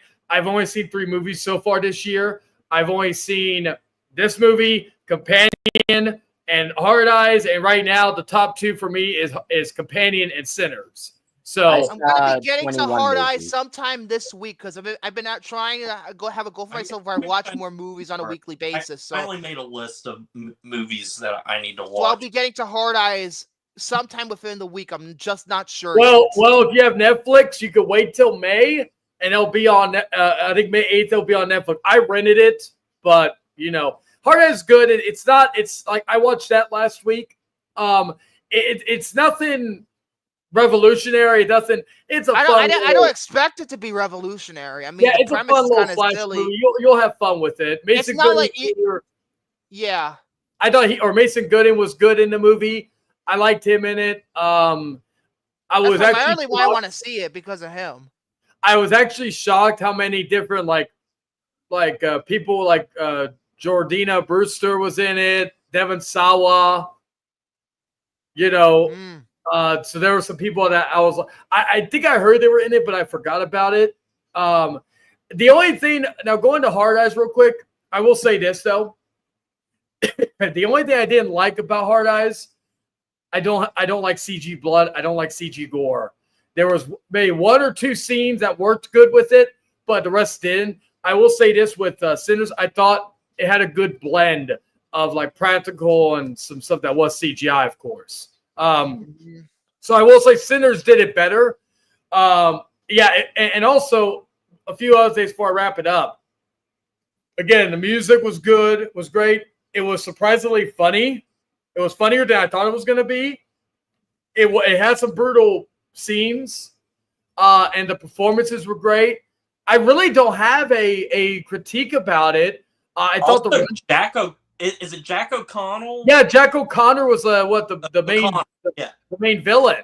Who the last thing that and the only thing I've seen him in, he's the main guy in the Unbreakable or not Unbroken? Unforgiven, not Unforgiven. Unbroken. Yeah, Unbroken. Yeah, he was great in it, and so like Haley Steinfeld was great. I thought Haley Steinfeld was this was kind of something different for her. Michael B. Jordan, it's hard for him not to be like, even in bad movies, he does, like, he was probably one of the best parts of Space Jam 2. What the fuck? He was in Space Jam 2? Yeah, they did a spoiler alert, but don't watch Space Jam 2. Well, they made a joke.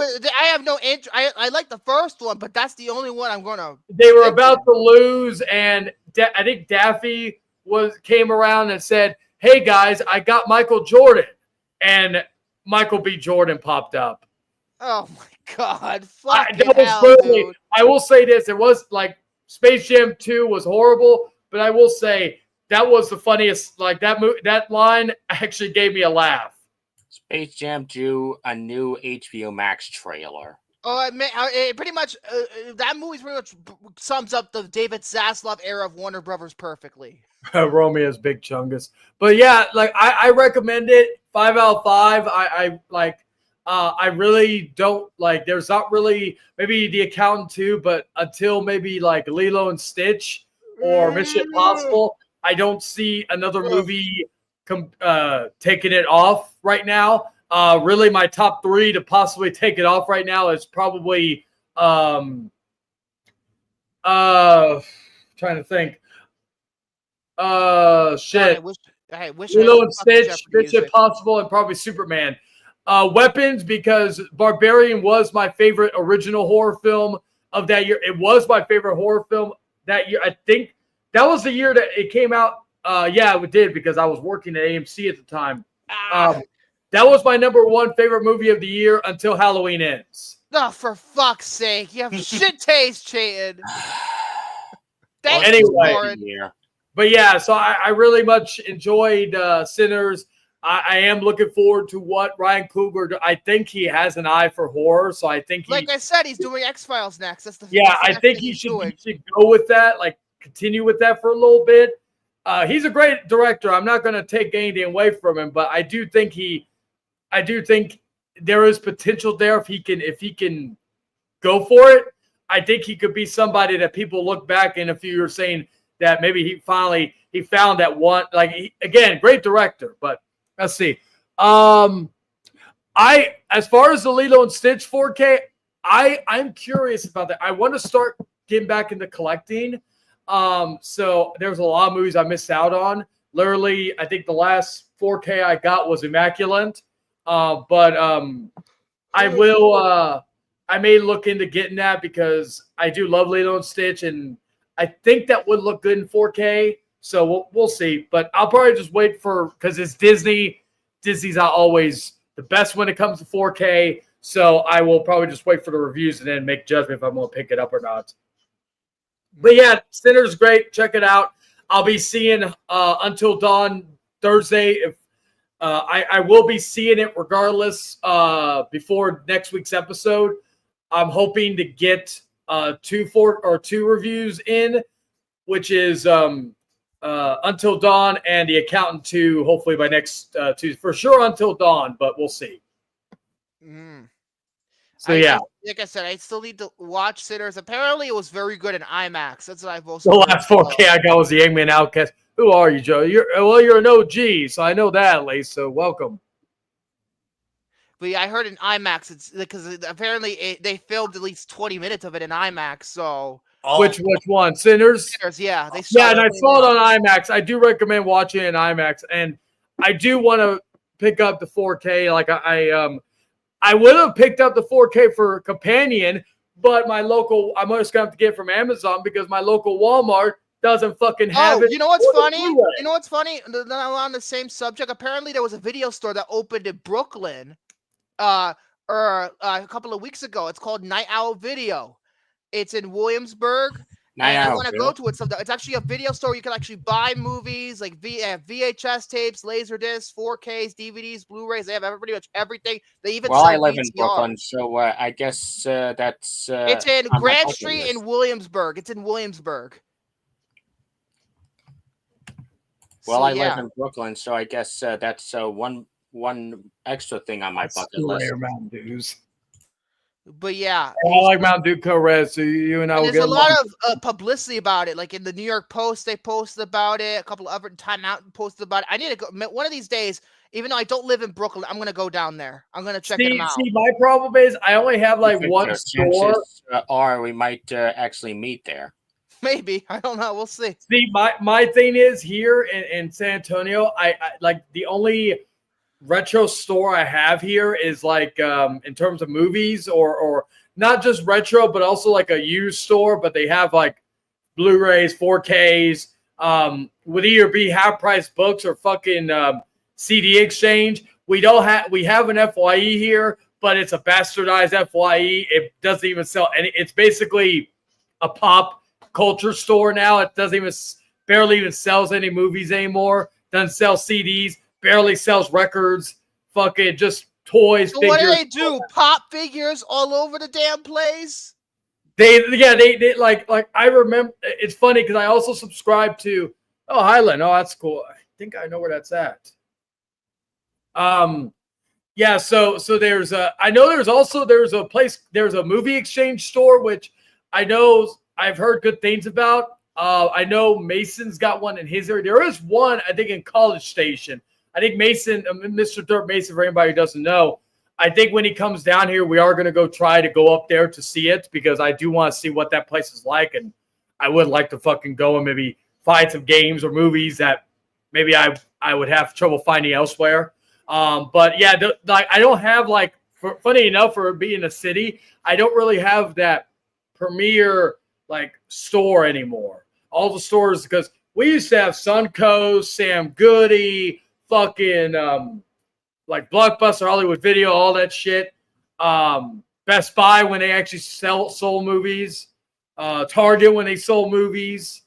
And it's just depressing now how everywhere is like that. But I am probably going to have to go back to getting on Amazon and I hate doing that because granted, I didn't buy this from Amazon. I bought this from fucking, I still have this over here.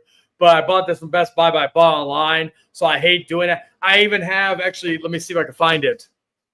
It's my WandaVision Steelbook that I got for my birthday a few years ago, but I ordered it from Amazon. Crack on the side or some shit? Huh? Is there like a crack on the side because of the Steelbook? I wish it was that simple. Oh, God, it's worse. My God, especially for that show. My God, these damn people don't know what they're doing with their physical media when they ship these things out. This is why you order from Orbit DVD, folks. Shameless plug, I know, but they actually do good packaging. They put it in an actual box like you're supposed to. You're not supposed to put it in some fucking, what did they use? like the styrofoam shit, like the bubble wrap, that like the bubble wrap thing, right? You know, the bubble mailer. That's what it is. It's the bubble mailer, and the bubble mailers, not always, but a lot of the time, kind of, you know, since the fucking everywhere is getting crap, you know. I don't know where it's at. I tried. But yeah, it's weird. Anyway, you done? Yeah, I've been done. We just kind of went on side tangents. All right, Jared. I know you have a long thing to do, so here we go. Yeah, I will try to get through it as quickly as I can because there is, you know, a little bit, but you know, because this time I was gonna plan on doing this 2 weeks now, but I didn't get finished in time. Time for my MCU Phase 4 ranking. Does this include television or is just the movies? This includes movies, television, specials. I forgot about the special presentations. Fuck, I forgot about that shit. Yes. So yeah, all together there's like 18 entries. Good lord. Making this the largest phase of the MCU. And you wonder why people got sick after a while. And this is the thing too. Watching Phase 4, I have a brand new fondness for this, and I think it's because now I have, you know, the gift of hindsight now. I know what this phase was trying to do. It wasn't necessarily trying to lead into like the next big film. There was setup, breadcrumbs along the way, but it was really about getting a chance to introduce new heroes, see some old favorites, and like kind of sprinkle in what this next phase is maybe I'll give you what I think Phase 4 is. To me, this was when Kevin Feige decided to experiment and say, hey, how about we try and make movies and television in certain cases that feel self-contained. This is the self-contained phase. It's not multi-connected. By the end, it ultimately did become multi-connected. It became too much. Or was that Phase 5? But they were trying, at least in the first, I guess in the first half of the initial plan was that maybe not really the Disney Plus shows wouldn't like really connect as much to the. Which, as we know from the first entry, that was a bunch of bullshit. Yeah. Now, also going into this too, I know once we get to Phase 4, the MCU becomes controversial. People have a lot of opinions on things. Just remember, I am my own person. This is strictly my opinion. You're saying your legal stuff. Don't kill me now. Yeah, please don't kill me. Also, please don't kill me for choices that I may have. I'll go into explaining why I personally like them, which may not be why you personally like them. Okay. So yeah, sure, but here. So I will start right at the very bottom, and I am putting season 1 of I Am Groot. Oh, I Am Groot. What? I Am Groot. The one that but it's just a series of 2-minute pieces. It takes like 15 minutes. It takes like 15 minutes to watch, and it's just a complete time waster. It's not even really that funny. I watched it once, and I was like, well, that was a thing. Yeah, it's harmless, but not like I don't care for it. I just don't really care for it. Wasn't there a second season of that? It's also weird too in that you know, most of the time Groot is, you know, CGI in a real world setting. But because we are mostly focusing on Groot, it's kind of like everything around him is also CGI. So it's like, am I watching an animated show at this point? It's weird and uncanny in that way. Yeah, I really don't have much to say on it. I just really didn't care for it. It's for the kids. It's for the kids. The kids will enjoy it. It's like Bluey. They can enjoy it. So after that, we'll get Well, into to quote the Hudsucker proxy, kids. We'll get into the stuff that actually matters. Yeah. So I guess at number 17 we have. I switched these last two at the last minute after thinking about them, but I'm gonna put Thor: Love and Thunder right here. Oh boy, Thor: Love and Thunder. You know what's funny? The director of the new I Know What You Did Last Summer co-wrote Love and Thunder. She did. Love and Thunder is a movie that I really hilarious liked to at me. first, but after thinking about it, I was like, yeah, it's not that great. At first, I think a lot of the problem with that movie is Watiti's fault. At first, it was like a 4.5 out of 5, but nowadays it's like a 3.5. It has a tone problem in that some of the goofier moments are good, some of them are not good, and then it can be very drastically serious, and it just can't hit. It has an identity crisis, is what you're trying to say. It's very goofy and then also not very goofy, and it doesn't really work a whole lot. I do like additions. Like I like seeing Natalie Portman again. I think she's great in this. I think Chris Hemsworth's obviously. So it doesn't make sense that the Mjolnir actually accelerated her cancer. That doesn't make any sense. I don't know. I just kind of. Oh my God! Science. Oh, Mjolnir could actually give people. They can multiply their cancer. You could probably get killed. Christian Bale is good in the movie. He's also kind of wasted at the same time. Visually, I really love the black and white scenes that are in this movie. It gives the film just, a whole different look and vibe, and I like those scenes. But hands down to me, one of the things that really saves this movie is in the very middle of it, we go to this place where all the gods hang out. And Russell Crowe plays Zeus, and I shit you not, maybe one of the finest performances I've ever seen from him, because it's absolutely ridiculous. He is having a blast, and he has this really thick Greek accent. Every line that he says is hilarious. That scene, God, he might as well be playing Javert at this point. That scene is freaking hilarious. Put you this way, Jared. Other parts of the movie were funny too. Put you this way, Jared. At least it's not as ridiculous as his Russian accent in Craven. No, it's not as ridiculous as Javert.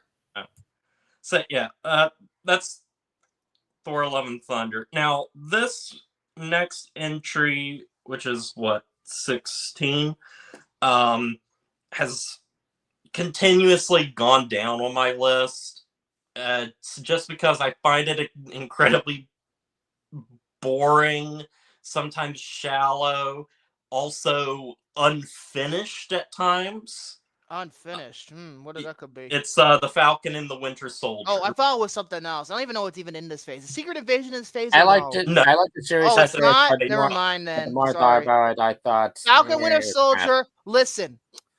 It's a perfect. There's a lot of problems with that show. The more I think about it, the more problems there are. But I still kind of enjoyed it. I think the big problem it has, it's not even just the show's fault. The fucking release time. They released this shit 2 weeks after WandaVision concluded. And that hurt it. That hurt it real bad. That hurt it real bad because. Go ahead. When Morgan and I were watching through Phase 4, because we blew through Phase 1 through 3, and then we blew through WandaVision, and then we slowly crept through Falcon and the Winter Soldier The because first episode, barely anything So- happens. yeah.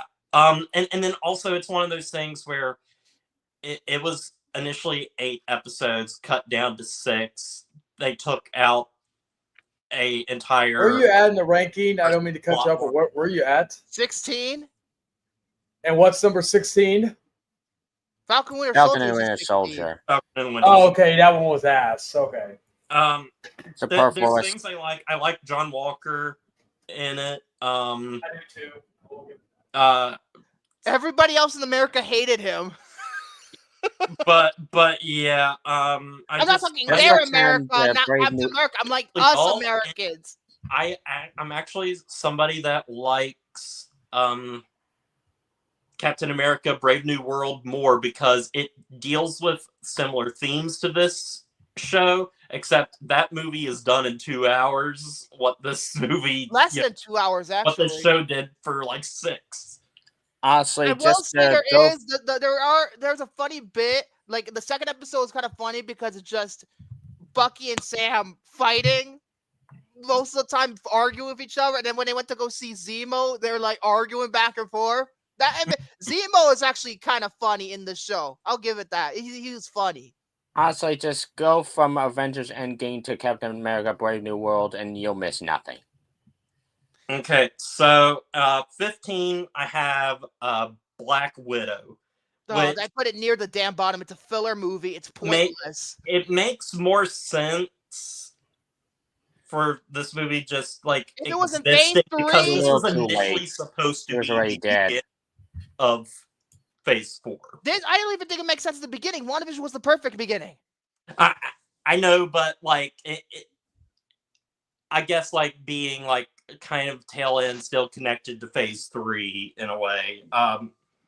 But Black Widow, I think it's a movie that starts out very strong. I think the opening of this film is really awesome in this spy Can anybody hear me? kind of Whoa, you sound muffled. Oh, 70s I'm using style. my Bluetooth headphones right now because I can go outside and not have the laptop with me. No, the only thing I was going to say, because I didn't know if y'all could hear me, but we gotten a release date yet on or anything regarding when Brave New World's coming to Disney Plus? It came out on digital about a week ago, so what I would assume it's gonna come out by, I'm gonna say late May.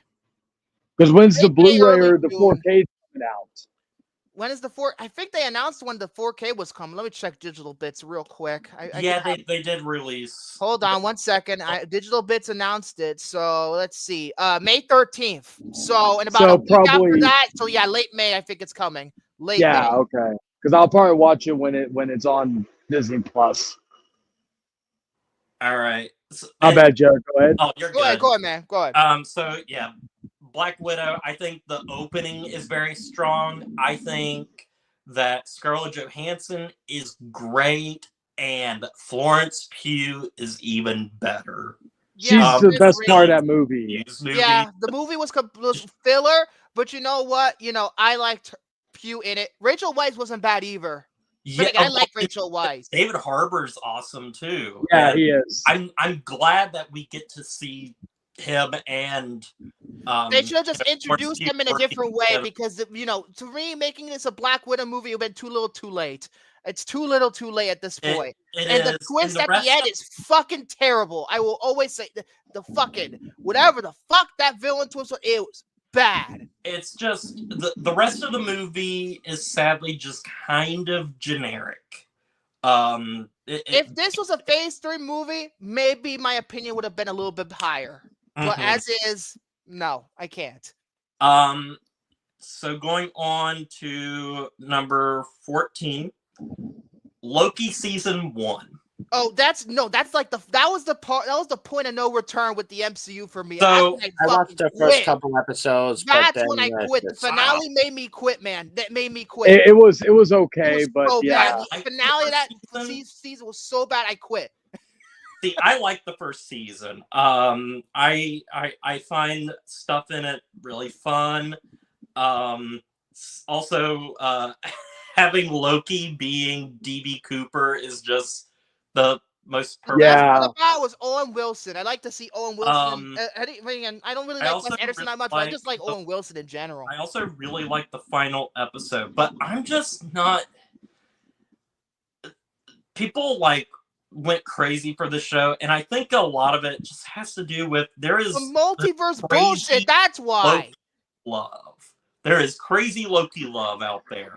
This character I is get so that popular. because Tom Hiddleston's portrayal is very good. I get It- that. Well, It is for really example, good, but I feel like this character is so oversaturated So that do I. I just can't like. I think we should just let him die in Infinity War. I think we should just let him stay dead. well, here's the thing about the Loki love. Like, my girl has a Blu-ray of Thor: The Dark World, and she only has it. She likes that movie for some reason, but she has Thor: The Dark World because she has the exclusive Loki slipcover that came with, I think one of the exclusives in store. That's literally the only reason why she bought the Blu-ray. And Wow. literally, my mom loves Loki too. That was the whole reason why my dog was named Loki. No, don't get me wrong. I like Loki as a character too, but at this point, I'm just like, I do too. It's just I don't know. I think I was just like, do we need a show about Loki? Blah blah blah. in the Like, finale. Have you seen, Jared? Have you seen I love season the 2? finale. That to I me, heavily that's- disagree. That with the whole multiverse cliffhanger bullshit, I was like, "Fuck you, I'm done." And I didn't watch any MCU movies until 2021. So until No Way Home came out, that I was done. Jared, have you seen season 2? I'm about to start season. Oh, 2. okay. So, Okay, yeah, because I haven't seen it I haven't myself, watched so I it. can't say nothing. Oh, but first I have to get through Groot. I Am Groot season 2.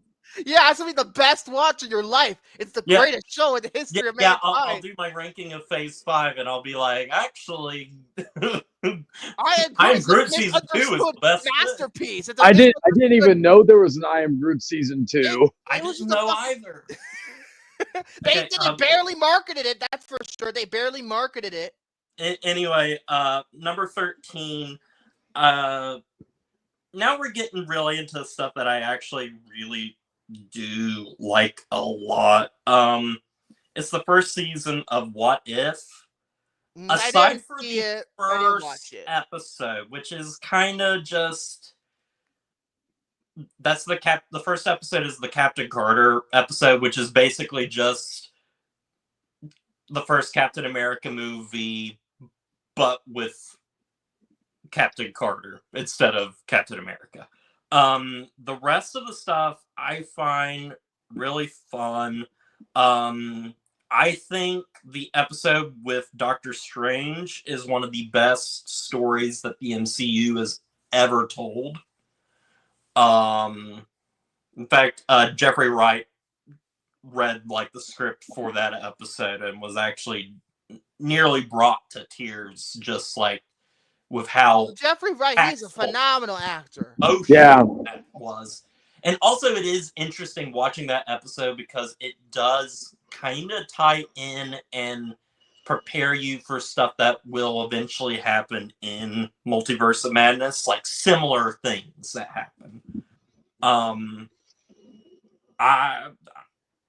I'm just a big fan of this. I really like the animation style and stuff, and I think some stories are better than others, but it's really entertaining. So yeah, I'm excited to watch the other 2 seasons. I know some of them are not like as they go on aren't as like well received or anything, but I'm still excited nonetheless. So then after that, we have a nice, short, sweet little holiday special. It's the Guardians of the Galaxy. Ah, yes. With That was a good one. Kevin Bacon. Kevin Bacon. That's not person. That's human trafficking. Yes. It's heartwarming. Is it necessary It's Guardians to of the watch to Galaxy understand the MCU? Not Volume at all. 2.5. That's what it is. It's Volume 2.5. Yeah. Yeah. It's just really sweet, wholesome, and I think that it's something that Morgan and I are going to watch like around the Christmas time.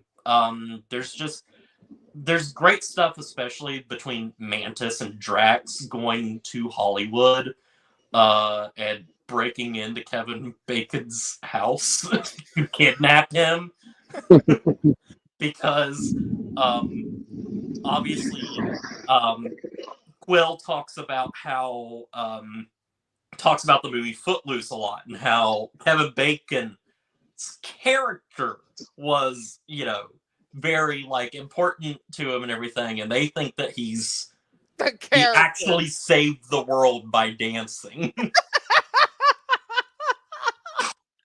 And then they find out he's an actor, and then they're like, "So you're a fake." Like, it's really funny. It sounds like it's one of those things where there's not really much conflict in it. It's just something to put on, and it's also something that let's see, James Gunn always joked to Kevin Feige about this, and he basically joked with him so much about it that Kevin Feige just finally greenlit it.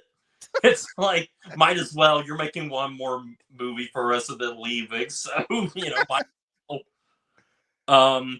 So number 11, we have Moon Knight.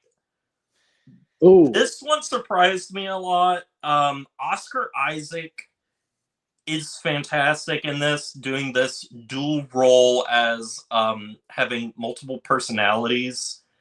I like the Egyptian mythology aspect of the story and, well, the multiple personality thing. It's a very sad series. My one complaint with it is... My one complaint is there's not enough Moon Knight in it.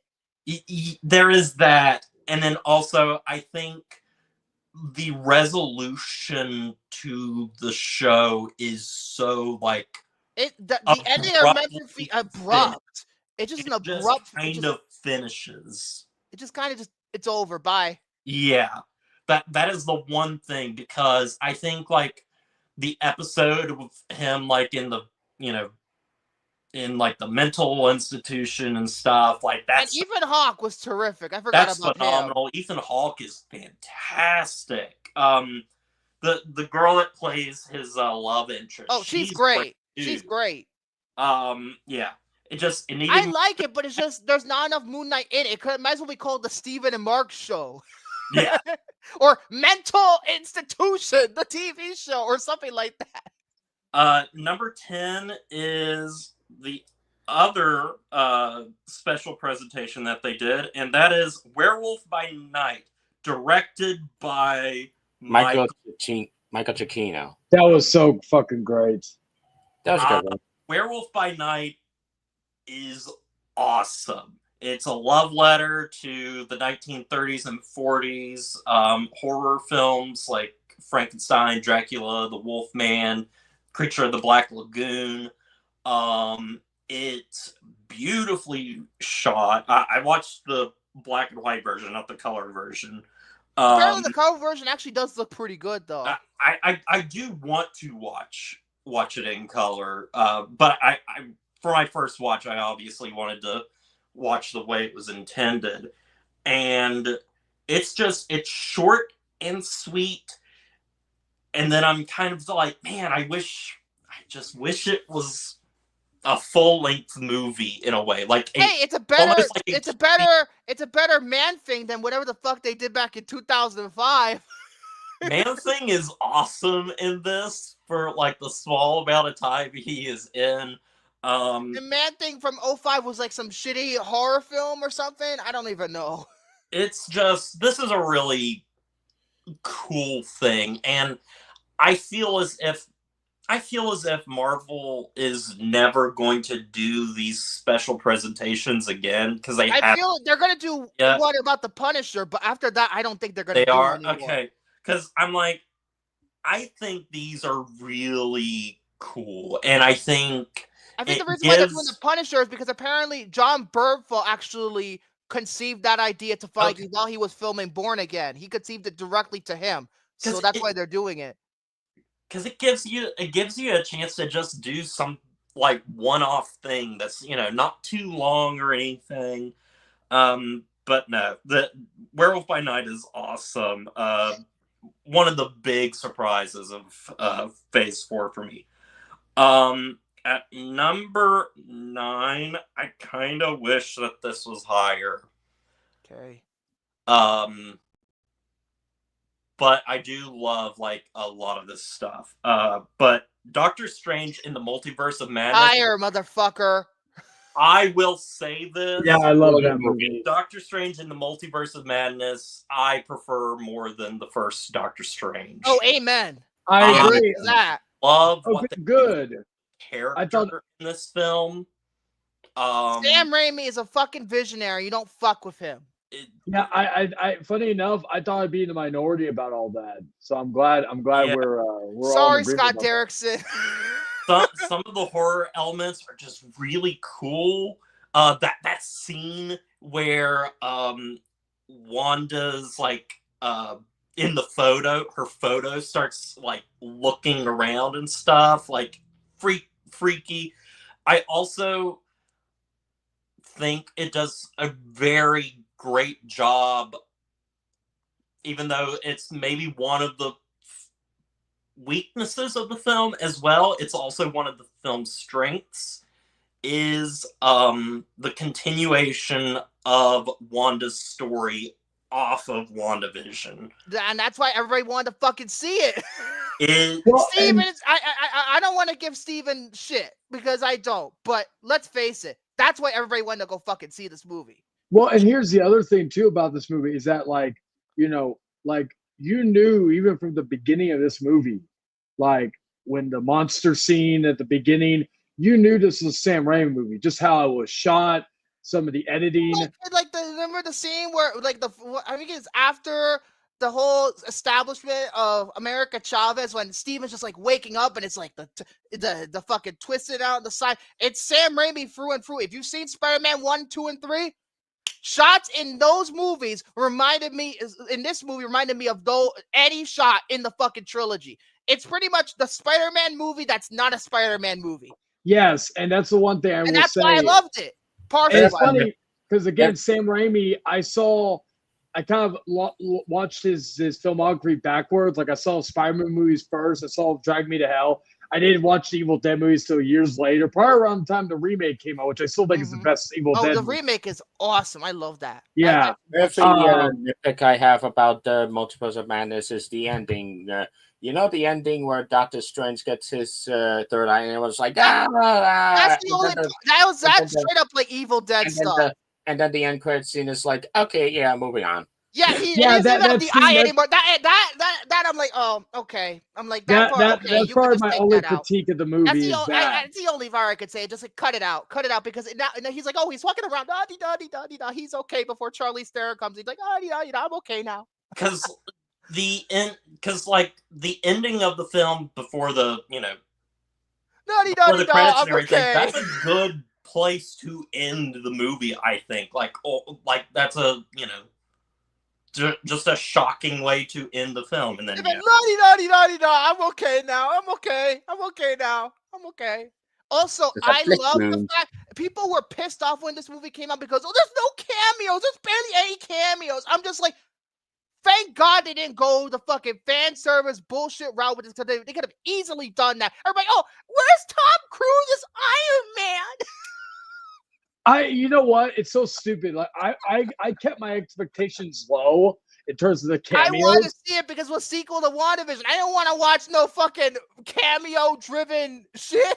Like it was cool to see Patrick Stewart, and I thought that was going to be the only time we'd see him in a MCU movie, but not anymore. Clearly, it was cool seeing John Krasinski as and he died. And John Krasinski, you know what? He took that money and run. He's like, you know what? I'm going to take this money and I'm going to go make If and use this money to make If.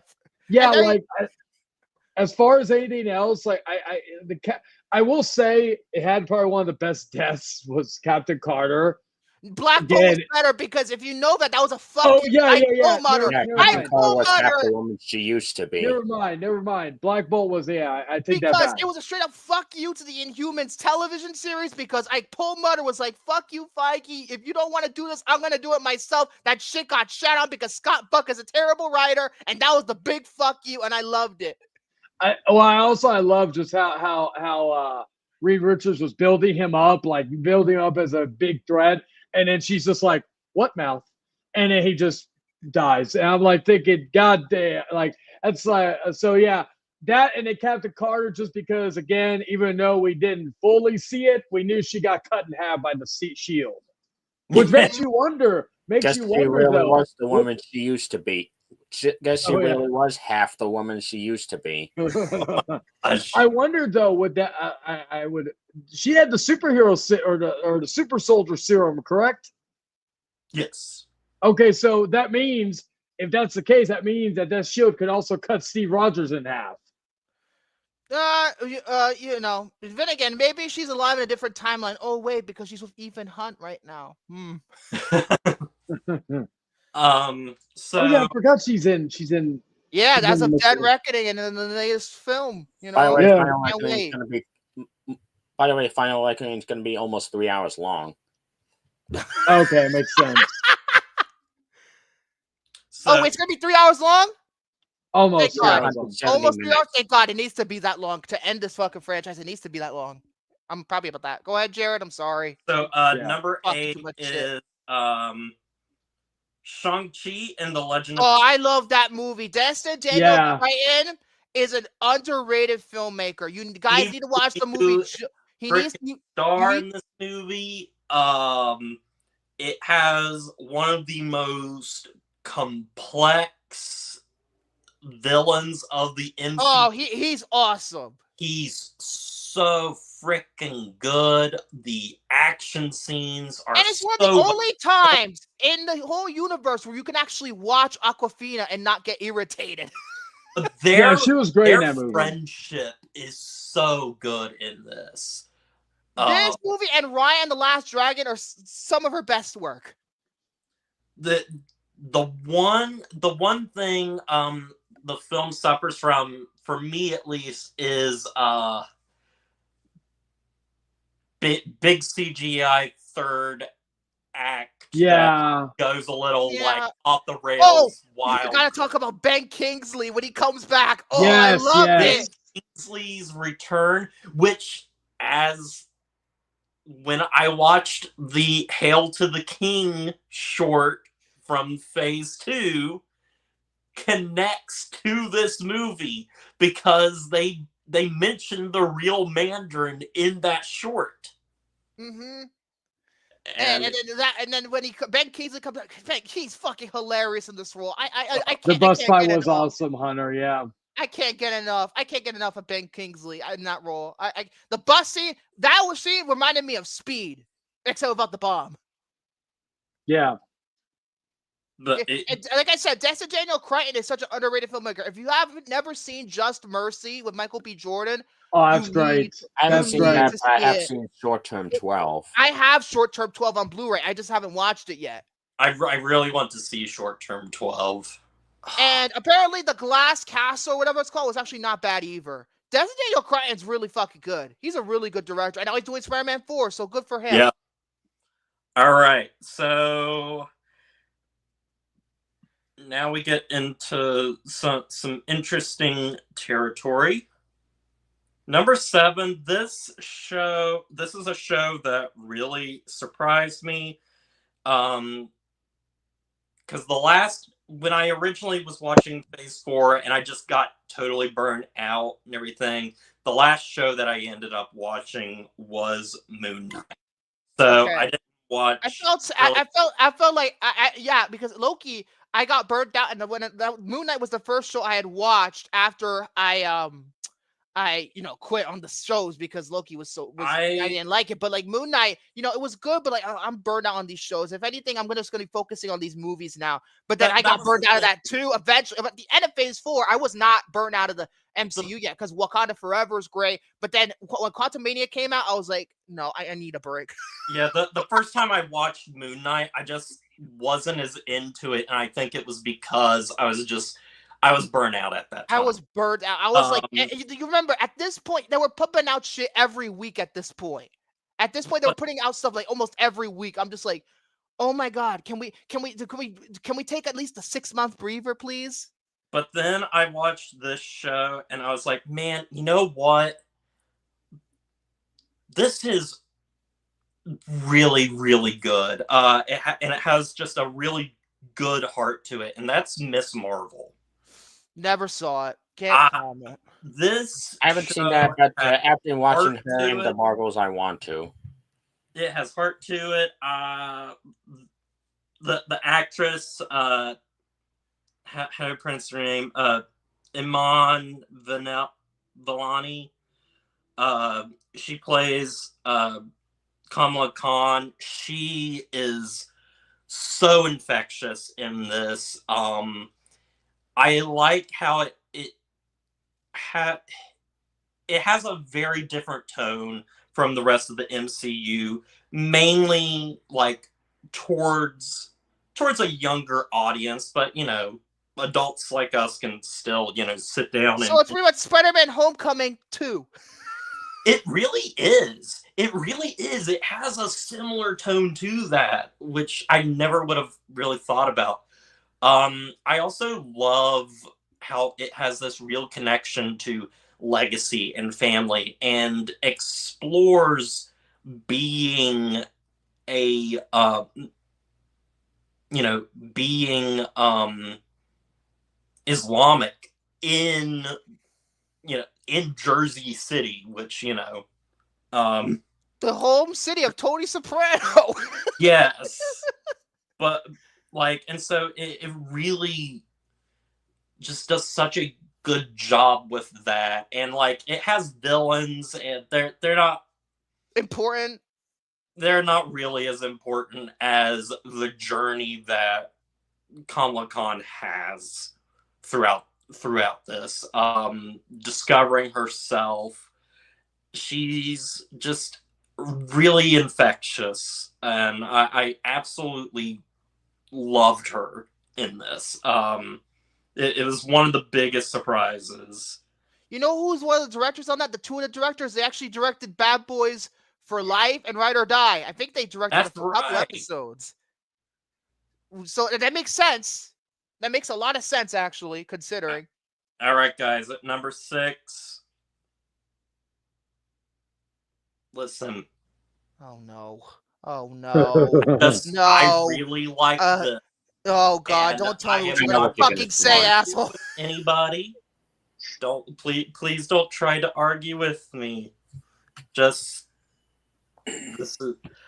I really, really, really liked She-Hulk.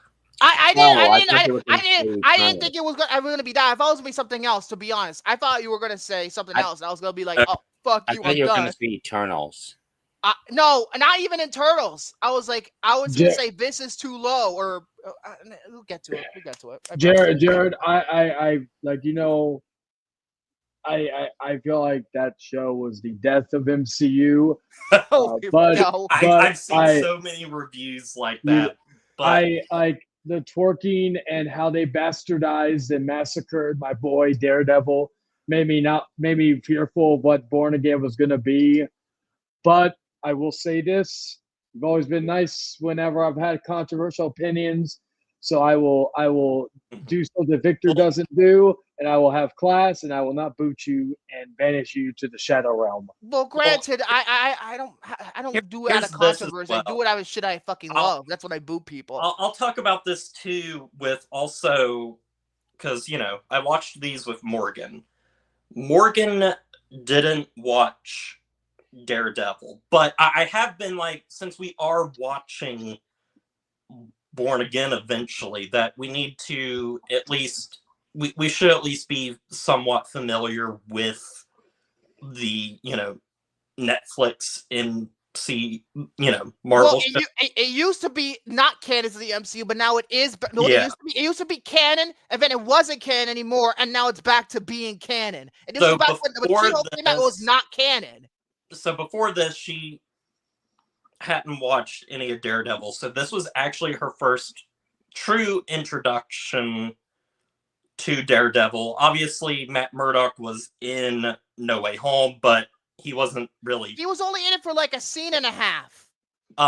She really liked Daredevil in this show. She thought he was funny, witty. She liked the chemistry between the two, and it made her excited and interested to see that character. And she has since watched at least like the first 2 episodes of the Netflix Daredevil. She really likes it and still likes the character the same as she did in She-Hulk. I like the self-awareness of She-Hulk. There's moments where I find the humor. Some people are not a big fan of the humor. I genuinely think it's hilarious because it's making fun of toxic fan bases, basically. Which, let's face it, the MCU, it has a toxic fan base now. It's pretty much just as bad as Star Wars at this point. It really is. It kind of knew some of the people that were going to hate on the show before, like, during the writing phase, and it's funny in that sense. I like the fourth wall breaking. It's one of those shows that's just very easily digestible, and I think what's nice is that it's refreshing, that it's just because some of the MCU shows and Star Wars shows are very inconsistent with like some of their timing and stuff. Like some episodes are like 30 minutes, and then this next episode will be 40, almost an hour. These are all like straight like 35 minutes each, and it's really refreshing, honestly. And it feels actually more like a show than a continuous series of, it's telling one giant story, which was also nice and refreshing as well. Again, it's not a show for everyone, but for me and Morgan, we quite enjoyed it. Okay, so on to happier times, guys. Number 5. This is one of the most underrated things of this phase, and it's fucking Hawkeye. Jeremy Renner and Haley Steinfeld. Oh, Bills! I'm gonna keep saying that. Together in this. They are so much fun, and I like how it delves deeper into Hawkeye as a character. The beginning of it is literally a commentary on just like how we look at tragedy and stuff, because the first scene of the movie is him attending a musical of Steve Rogers. That's the only part about this entire show that I've seen. The Battle of New York into a musical number and stuff. And it's like, oh my God, like this is exactly what happens. And then there's also great things where like he's in the bathroom and somebody has written on the walls of the urinal, Thanos was right and stuff. And it's like, damn, like that's real world stuff that you would actually see. It's really cleverly written. Just a fun character interactions. And you get to see more Florence Pugh. That's probably one of my favorite. Like, I will say this, I personally think the show was a bore, but I will say Haley Steinfeld, Florence Pugh were probably the best parts of it. I did like Vincent D'Onofrio in it. I wasn't expecting to see him there, so I will give it that. It did have an unexpected moment. It has a nice Christmas vibe to it as well, because it takes place around Christmas time. So it's basically, Iron Man 3, but with Hawkeye. Aren't we supposed to be getting a season holiday special, 2? with more conflict. Are we supposed to be getting a season 2 of Hawkeye? I don't think so. I think it's far too late. Yeah, for that I don't now. know. I mean, they talked about it, but I don't think most of these MCU shows don't go for second seasons. Most of them don't. Yeah. Most of them are one and done. Born Again, I think it's gonna be 2 seasons and done, because they announced it like as 2 years. Well, they announced it as 18 episodes, but they split it into 2. So.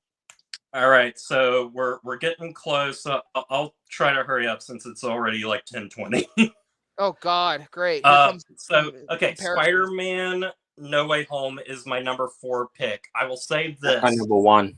The first, I really liked the first half of the movie, but the second half is where I really think the movie hits its stride with the characters, especially with Peter Parker himself. I think in this movie, Tom Holland truly becomes Spider-Man. And I think the one thing that was missing with this character, that, like, even though they tried to do it with Tony Stark, I think it was the death of Aunt May in this. Brutal. Absolutely so brutal. Well done. Like, I needed a Ben Parker. Yeah, and there was no Ben Parker. He was already dead. And like, in some ways you could see Tony as that, but I think truly Aunt May was that. And I love how I love the scenes with the other Spider-Men, and how they have dealt with their own grief. And at the end of the movie, having things back to basics with that classic Spider-Man suit and him being in a shitty apartment. Here's the thing, though. At that first, when I saw that ending, was that Feige was going to let Spider-Man go, and then Sony would make Spider-Man 4 by themselves. And if that wasn't happening, I would have been fucking pissed off. Thank God the Venomverse is over, so they don't have to do that. Thank God. Because they scared, especially with the Venom shit in the post-credit scene, I was like, I wanted to shoot myself in the head. Now, although he got sent back to the universe at the end of the scene, so it didn't really matter much anyway. So, you know. Number 3 on here, two of our 4 hosts said just a little bit ago that this movie was overrated, but I find it incredibly I love it. I don't care. Number 3 for me is Wakanda Forever. Great. Yeah. Great. I thought it was great. Here's the thing. The first Black Panther is a fantastic movie. It is better than this movie. I don't think so. I think this is better. Mainly because that fucking CGI was so bad. Yeah. I think, for me, Wakanda Forever, I like Wakanda Forever more than the first. Like I said, I like this one better. And you know why? I feel like the reason why it had to be the way that it was because Chadwick Boseman died. Had he not died, this movie would have been completely fucking different. I think that the choice of not recasting him, and now they're gonna try to recast him now. Far more interesting movie. A film about dealing with grief, revenge. In a way, it's very similar to The Last of Us Part 2. I freaking just love so much of this movie. It is beautiful. It's the same cinematographer that he ended up using for Sinners. He shot Sinners with. The score is great. That fucking Rihanna song at the end. Oh, geez, that song is beautiful. And then the theme and stuff of, Shuri cannot process her grief. She has not been able to process her grief. And there's that incredible scene with her mother about burning, basically the funeral clothes to end the grieving cycle. And she doesn't get to do that. And at the very end, she does. And she gets to break down and cry. And it's so fulfilling for me. I love the stuff with Namor, their connection, all that stuff is amazing. Things that don't work as well for me, I think. Ironheart, take her out of the movie. Ironheart, I would even say Ross just doesn't fit in the movie. Martin Freeman? Yeah. Yeah, he doesn't fit. He doesn't fit. I like seeing him, but he doesn't fit. He was there because he was in the first one. That's really why. And then also, I think, as somebody who loves freaking long movies, I think this movie's a bit too long. Yeah, I do agree with that. Yeah, it's way too long. Other than that, I think this again, cut most of the Ironheart stuff. It would be like 2.5 hours, about average for MCU. Now, number 2. One more thing. One more thing before I go. Before you go. Another thing I wanted to mention too. Angela Bassett in that one fucking scene. You know the scene because in all the trailers it was the Oscar clip. Incredible. Yeah, absolutely incredible in this movie. Despite my issues with the movie and all that, I will say that she has probably the best acted scene in the movie. Number 2, nobody has this movie this high except for probably me. I love it. I know what you're gonna say. Here's the thing with this movie. I am more impartial to liking this movie than a lot of others. And a lot of it just has to do with my own kind of esoteric, research and interests, particularly in history, mythology, and I've talked briefly about this, and it's Gnosticism, which is a weird, crazy branch of proto-Christianity, blah, blah, blah, blah. I don't know what the fuck you were talking about. Exactly. So you have to think that I know what I'm talking about here. But when I see Eternals, I see that stuff that interests me, that gets me. It's the things that I like. It's kind of like why I love Alexander so much and nobody else really does. Well, good for you, Jerry. I like Alexander. When I see Eternals, I see. I understand. The art house MCU movie. And that's why I'm not interested in watching Jared, it. I will say this. I don't hate it as much as anybody, as a lot of other people. It is not a movie I go back to frequently, but it's not like there are other movies I would probably skip ahead of Eternals. So the best way I could describe it is that if I was doing an MCU rundown of movies, I wouldn't be dreading watching this one. Okay. I guess that's the best way I could say it. Yeah, I don't. I just it's one of those movies I really connected with. And again, not everybody is going to connect with that. In fact, not a lot of people did. It flopped. It was the first MCU movie to outright flop. It flopped. It got mixed reviews. But no, it was one that really spoke to me. And for me, and honestly, I don't see us getting a it's sequel one to that this. I think about a lot. After I've already watched it. Same with Wakanda Forever. I'm thinking about that movie a lot after watching it. Yeah, thinking about it now, I don't think we're ever gonna get a sequel to this. I really don't know. Okay, and then I will quickly say my number 1 is WandaVision. It's one of the best. Come on. Come it on. is, for Are you me, an like, idiot? We're not putting this at number one. You idiot. it is like Come top on. 5 MCU stuff for me. Like I would have to really look and see, but like it's up there for me. I love this. I love the concept of the different episodes, the different eras. Elizabeth Olsen is Emmy amazing worthy, but no in Anya it. Taylor-Joy. Ah. It's Sorry, just I know you like the Queen's Gambit. Come on, but she was Emmy worthy. Come on. Come on. Come on, Jared. Come on. what Admit it. what is yeah, I agree. Thank you.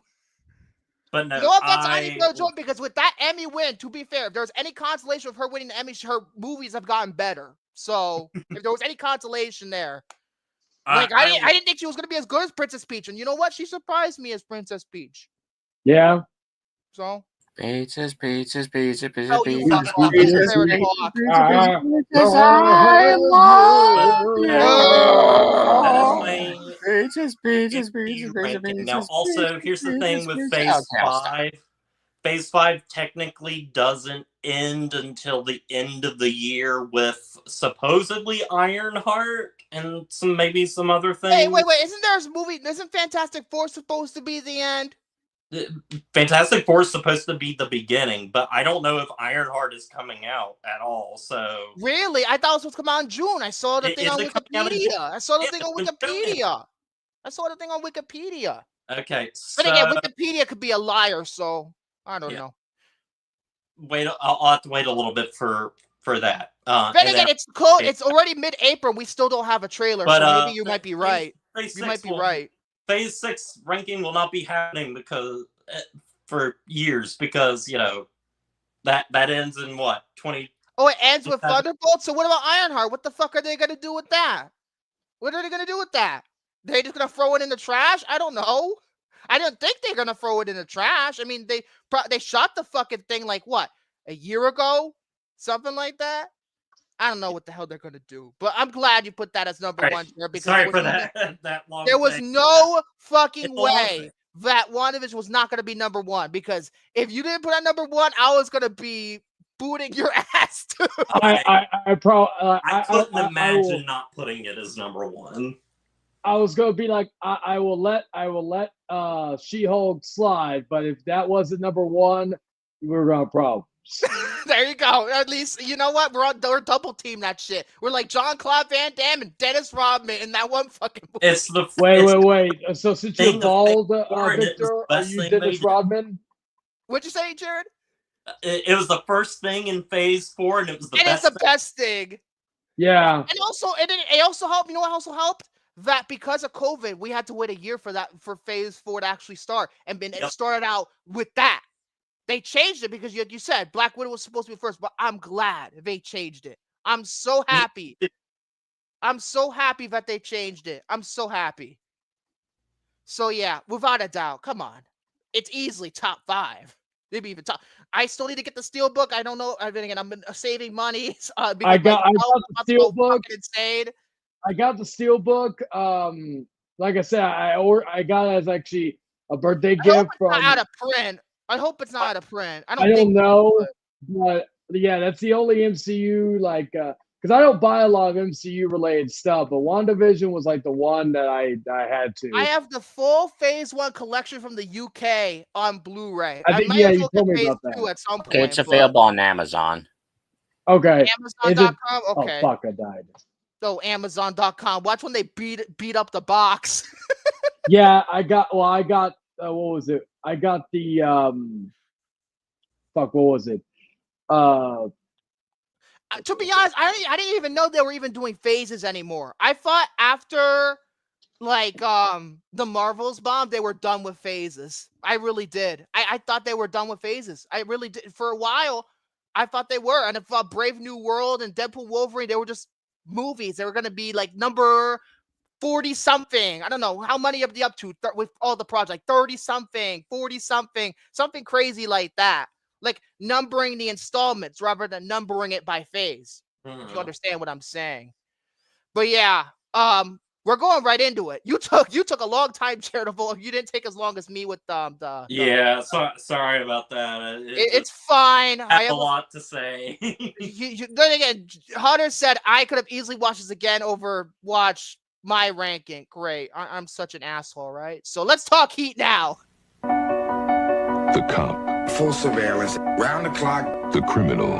Assume they got our phones, assume they got our houses, assume they got us. The obsession. The bank is worth the risk. The confrontation. Give me all you got! On December 15th, Al Pacino, Robert De Niro, Val Kilmer, a Michael Mann film. Heat, rated R. Starts Friday, December 15th at a theater near you. Oh, wow, they even played the fucking Moby song. Yeah, that's not part of the score. I don't know if anybody knows that, but the last cue in that movie is actually a Moby song. Yeah, the same Moby who did Extreme Ways for the Jason Bourne movies. I don't know if anybody knew that, but it also, you know what, actually played also at the end of Gran Turismo, too. And also, there was a Driving Rain. Not Driving Rain. It was a song that was in fucking, I think it was in Daredevil, the Ben Affleck version. But yeah, going into it now, he is a 1995 American crime drama film written and directed by Michael Mann based on his TV movie LA Takedown, produced by Michael Mann and Art Linson, starring a fuck ton of people.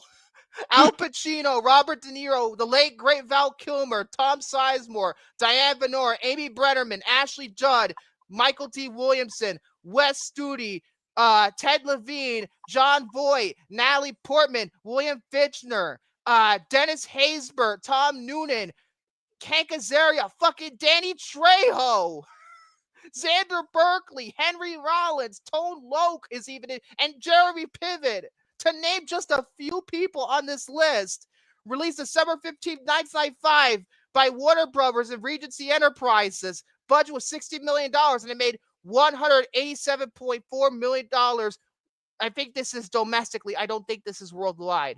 Master criminal Neil McCauley is trying to control the rogue actions of one of his men while also planning one last big heist before retiring. Meanwhile, Lieutenant Vincent Hanna attempts to track down McCauley as he deals with the chaos in his own life, including the infidelity of his wife, spoiler alert, and the mental health of his daughter, also spoiler alert.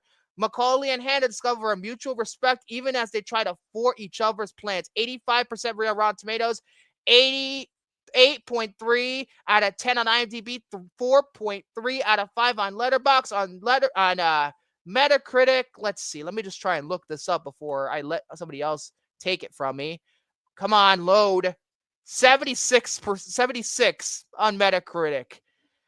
Now, and this movie doesn't have a single Oscar nod. Why? And it's fucking ridiculous. Yeah, that is absolutely ridiculous. Completely agree.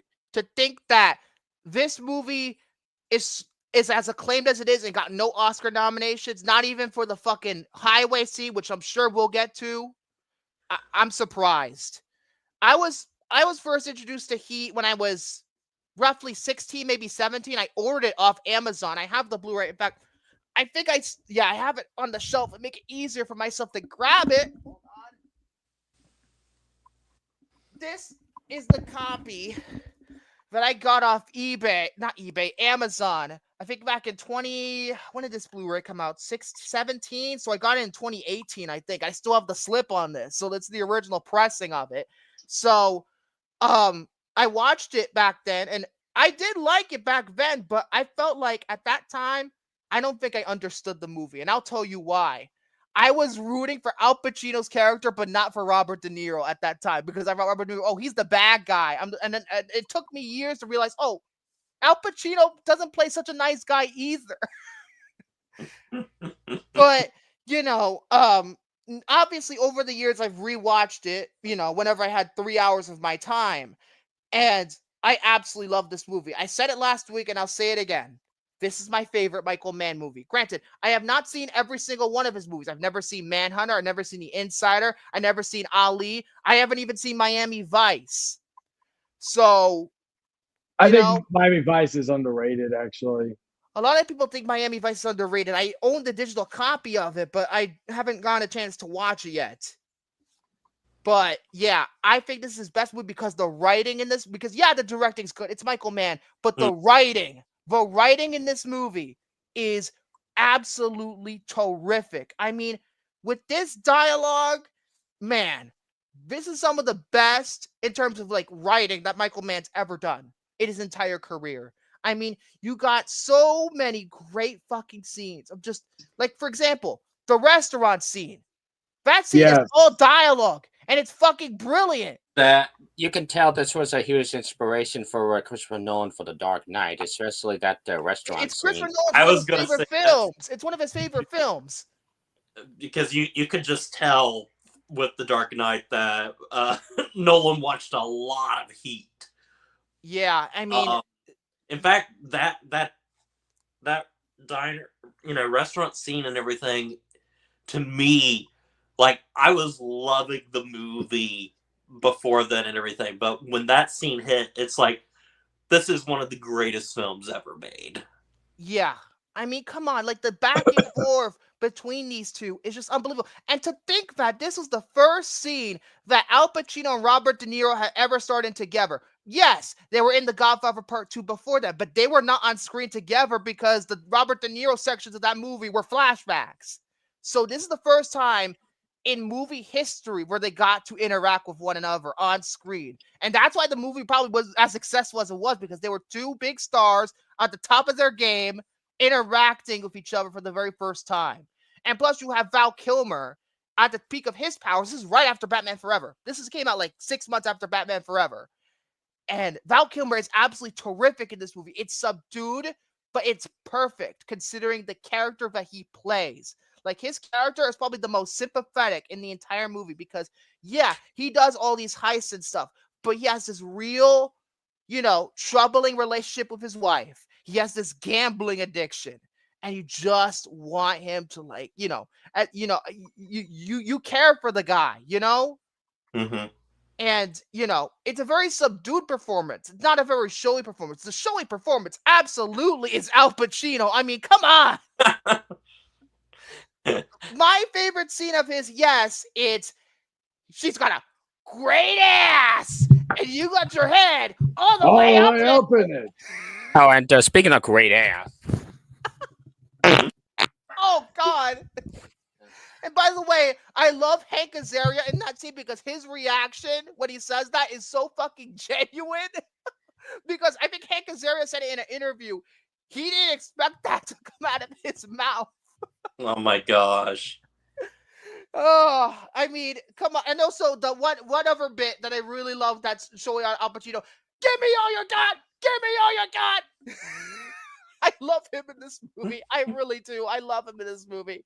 He's so good at the emotional scenes, but when he just goes fucking over the top and he's chewing all the scenery, he's perfect. He's perfect in this movie.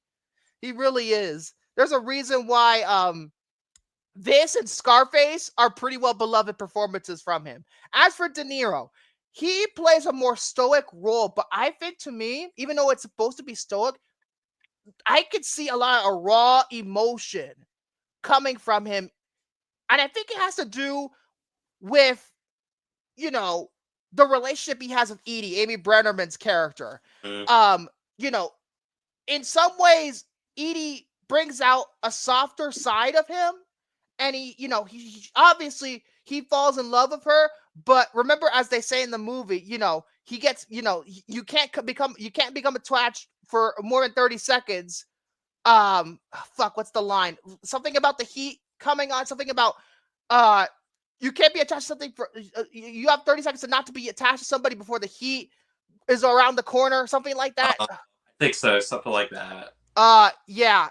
It's really fucking good. Like that, Edie brings out a softer side to him. Although I think Edie should have been in the movie a little bit more, give her a little bit more character development. If there's any criticism I'm gonna have with this movie is that most of the women don't get very much character development. I get it. It's a very macho movie, but I think the only one that genuinely gets good character development in terms of the women is Diane Venora, who plays Vincent's wife, because she, is fed up with his bullshit. He doesn't see her very often. He doesn't take care of his daughter, and she cheats on him with Xander Berkeley's character, George Mason from 24. Everybody, he cheats on her with him, and the fucking scene where he goes up to the television set. You're not watching my fucking television set. He's just really upset with him. And then, by the way, if you guys don't mind, in random intervals, I'm gonna go over various Oscar categories and see what I would feel with Heat. So okay, so yeah, I think Diane Venora's character is the most developed of the female characters in the entire movie. Ashley Judd, she has virtually nothing. By far agree. Of Ashley Judd, she has virtually nothing, and I like Ashley Judd, and she's great in the movie. Don't get me wrong. Although it's weird to see her with blonde hair, I will admit I'm always used to her seeing in her brunette and like Kiss the Girls and all these other movies.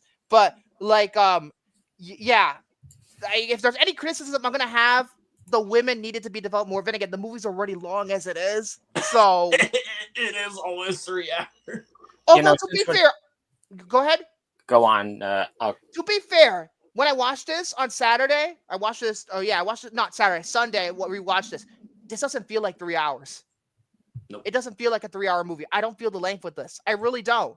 Especially in the first hour and a half, you feel like fucking flies by. It's really in the second, like near the 2-hour mark, kind of see you can feel the length a little bit, but like in the first like 900 minutes, it just flies by real fast. But yeah, okay, so since we're talking about the women, Best Supporting Actress that year, we have Joan Allen for Nixon. We have I need to watch Nixon. That looks really good. We have Kathleen Quinlan for Apollo 13. Yeah, Mayor Winningham for Georgia, which I need to watch that because it's a Jennifer Jason Leigh movie. Of course, I gotta watch that. We have Kate Winslet for Sense and Sensibility, and the winner was Mia Sorvino for My Aphrodite. Oh, fuck you, Woody Allen. I don't know. Sorvino, but I come haven't on. seen half of these movies, so I don't know who I'd replace with either Diane Verona or Amy Brenneman. From NYPD Blue, at least the first year before she got kicked off because David Caruso also wanted to fucking start his movie career and he blew up in his face and then Jimmy Smits came in and made that show even more popular. But I will say though, Natalie Portman's actually pretty damn good in the movie. I'll say this. I just wish that they focused on her her character more because clearly she's not doing very well. They don't do very much with her. Her struggling with her mental health, and by the time she attempts to kill herself, she's like, it feels like an afterthought because you never really see her in the movie all that much. But anyway, you could also argue that's on purpose because he's so distant with her. You could argue that's on purpose. You could argue. Okay, so, best film editing. We have Babe, Braveheart, Crimson Tide, Seven, and the winner was Apollo 13. I'd probably replace Babe with Heat. I'd replace Babe with Heat too. I really would. I mean, don't get me wrong. Babe's a great movie, but not because of the editing. No, because nobody talks about the editing unless they talk about like the transitions in that movie. But they said Apollo 13, Braveheart, and what else? In terms of best editing, you said Apollo 13, Braveheart, Babe, and something else. Crimson Tide and Seven. Crimson Tide deserved it. That movie is like a tight movie. I see that. I have the Blu-ray. It's so good. It is so good. We need to review Crimson Tide at one point. But yeah, other characters that you really. Is this the one time that Ted Levine actually plays a good guy because he plays one of the cops? But besides Monk, I forgot about Monk. Okay, can we post on that, brother? But what else? You also have Michael T. Williamson, Bubba from Forrest Gump as one of the cops as well too. John Voight back before he was a fucking screw when it comes to Bratz the movie, but he actually plays a good character in this. It's so good. Oh, Dennis Haysbert in this movie is kind of underrated. His character is underrated because you know why I think his character's underrated? Because his character, in some ways, is kind of like a commentary about how criminals, when they get out of prison, they always struggle to find work, and that's why they always go ahead and do crime because to make ends meet. And that ends up costing him in the end because the highway scene, he gets fucking shot in the head in that scene. And I think Dennis Haysbert's character as a result, again, I already like Dennis Haysbert because David Palmer, 24, but and he's the All-State guy, so he's part of my childhood, but I really like him in the movie. So for best sound, we have Batman Forever, Braveheart, Crimson Tide, Waterworld, and the winner, Apollo 13. Probably it should have been nominated. I'm going to talk about the sound because this movie, whenever gunshots hit, gunshots in certain movie in other movies are very bass heavy, right? But these gunshots in this movie, it sounds like fucking real life. The gunshots in the movie are exactly how it would sound in real life. You understand what I'm saying? I hope I'm conveying this right because it's fucking loud. I was gonna say, have you all ever fired a gun? No. Okay, I was gonna say I can confirm this because I do carry a firearm with me here, but also the fact that I used to I would go hunting with my uncle, so I know how the rifles and shit. So that's something that I can confirm with that is that the gunfights are pretty accurate in terms of the sound design. Yeah, because most of the time the gunshots in a lot of other movies, like modern movies, past movies, they sound very bass heavy. It sounds like it's a sound effect. This sounds real. This sounds, especially in the highway scene. Let's get to the fucking robbery and highway scene because it's pretty much all one fucking scene. Because, my God, if Michael Mann wasn't, he should have been nominated for Best Director for this scene alone. I'll get to Best unbelievable. It's unbelievable filmmaking. It's one of the best action scenes ever conceived. When I watch this again, I'm like, how the fuck did he do this? Genuinely. That scene inspired so much from Grand Theft Auto 5, it's not even funny. It's not even funny. This movie, it was a big influence on Rockstar as well when it comes to Grand Theft Auto 5. So I can definitely see that. All right, the best sound effects editing, which for some reason had 3 nominations: Batman Forever, Crimson Tide, and the winner was Braveheart, easily filling the last 2 spots with the Heat and Apollo 13. But yeah, the high, oh my God, how, and also I love the brutality of this scene. Sure, the robbery stuff goes, is really intense too, but the shootout, I mean, there's a fucking body count in this scene. My goodness. I mean, people die, they get fucking blown away. Ted Levine gets fucking blown away in this scene. Probably were like, oh, this is what you get for being Buffalo Bill. This is what you get for winning a vagina. But yeah, it is so fucking brutal. And I forgot to even mention Tom Sizemore because he's an underrated character in this movie too. And also I think Tom Sizemore's character, I think Michael DeSanta in Grand Theft Auto 5 is based on his character. Not only because the fact his name is Michael, but he kind of looks like Michael from Grand Theft Auto 5 in this movie in some ways. And he also has a big family and things like that. It's almost like that. And I really think his character's underrated because he's kind of the family man. At first Robert De Niro tells him to not do the heist with him because you're already set up for life. Don't do it with us.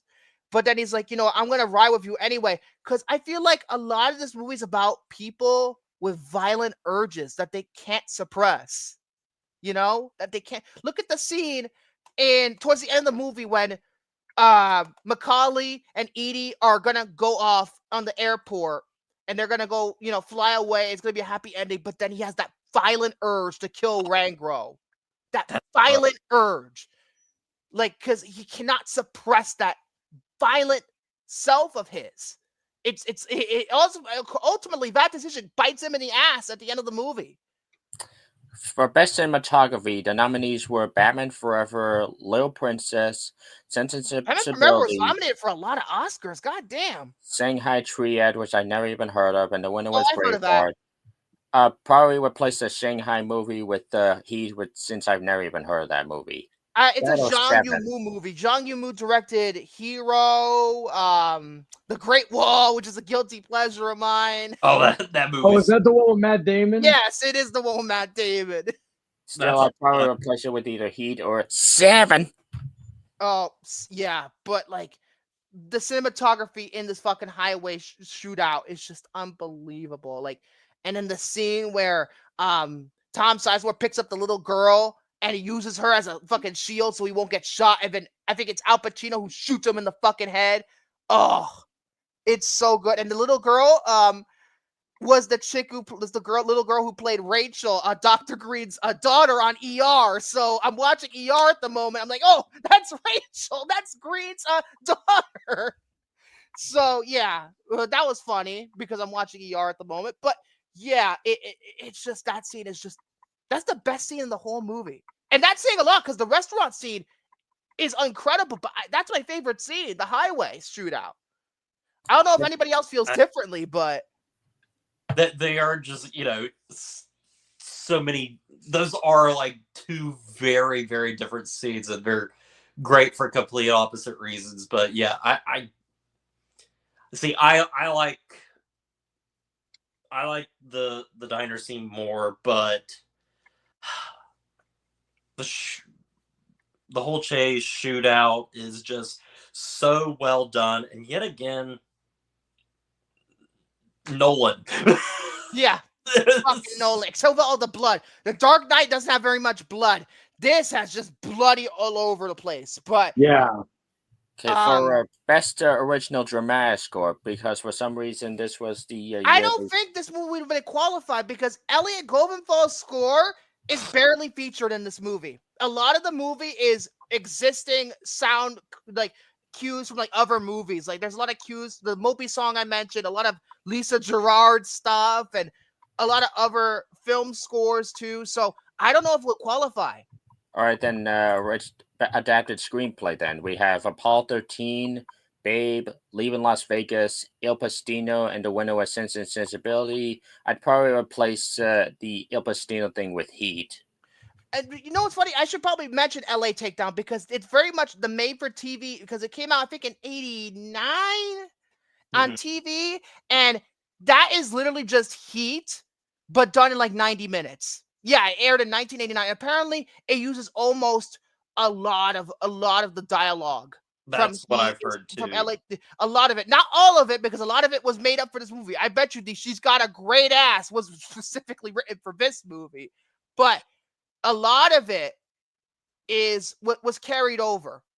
So yeah, you know, obviously it had like actors in the fucking in the LA Takedown that were not very established. The only really ones that are established, the actors who were established that appear in LA Takedown were Michael Rooker, Yondu himself, Xander Berkeley, who's also in Heat, and then Cary Hiroki Tagawa, who played Shao Kahn, I believe, in the original Mortal Kombat. Really interested in watching LA Takedown. Best supporting actor, we have James Cromwell for Babe, Ed Harris for Apollo 13, Brad Pitt for 12 Monkeys, Tim Roth for Rob Roy, and the winner was Kevin Spacey for The Usual Suspects. I don't know who I'd replace with Val Kilmer. Probably Tim Roth, because I've never seen Tom. Since I haven't seen Rob Roy. Oh, Rob Roy, I've heard of it, but I've never seen it. But like Val Kilmer is absolutely terrific in this movie. Absolutely terrific. But yeah, it's just like the movie, like it feels there's so much layers. It's literally, as Jared would put it, it's an epic. It really is. It's an epic.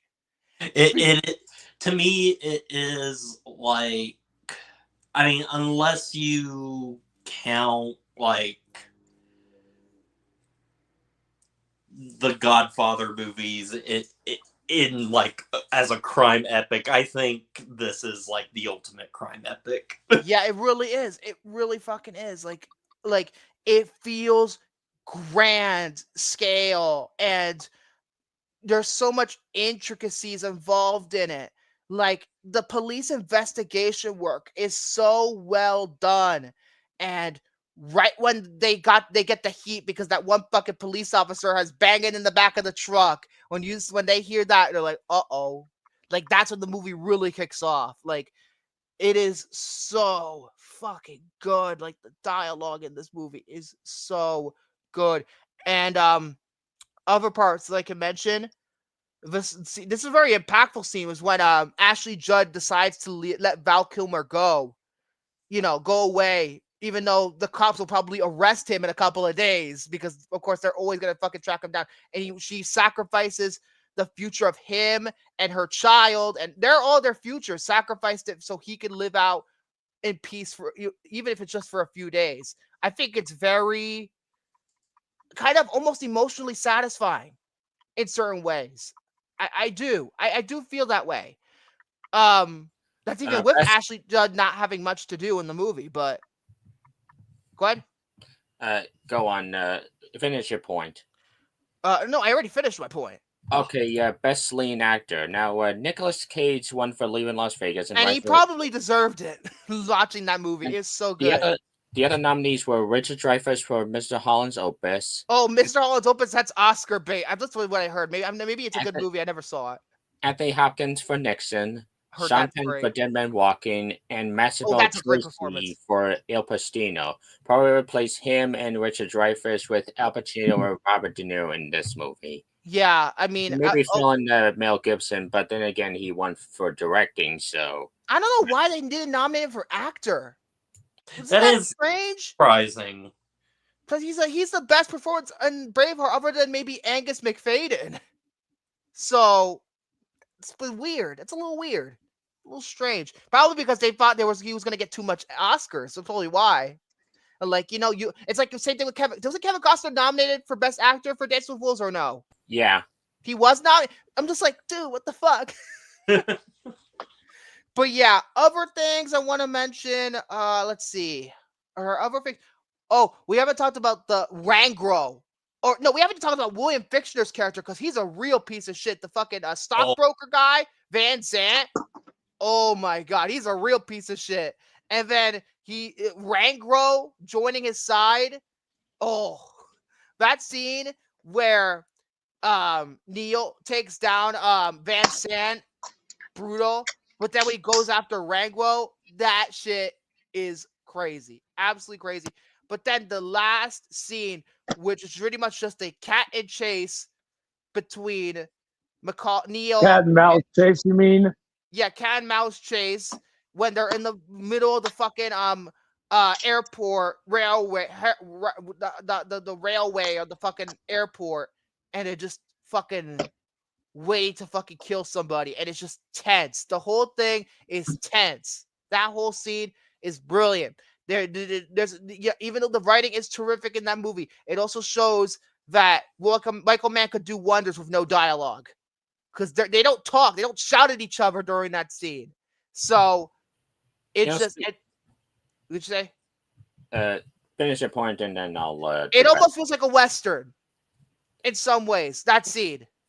Yeah. Speaking of Michael Mann, Best Director, Mel Gibson won for Braveheart, rightfully so. The other nominees were Chris Noonan for Babe, Tim Robbins for Dead Man Walking, Mike Figgis for Leaving Las Vegas, and Michael Radford for Il Pastino. Probably replace him with Michael Mann, and also Phil and David Fincher for Seven.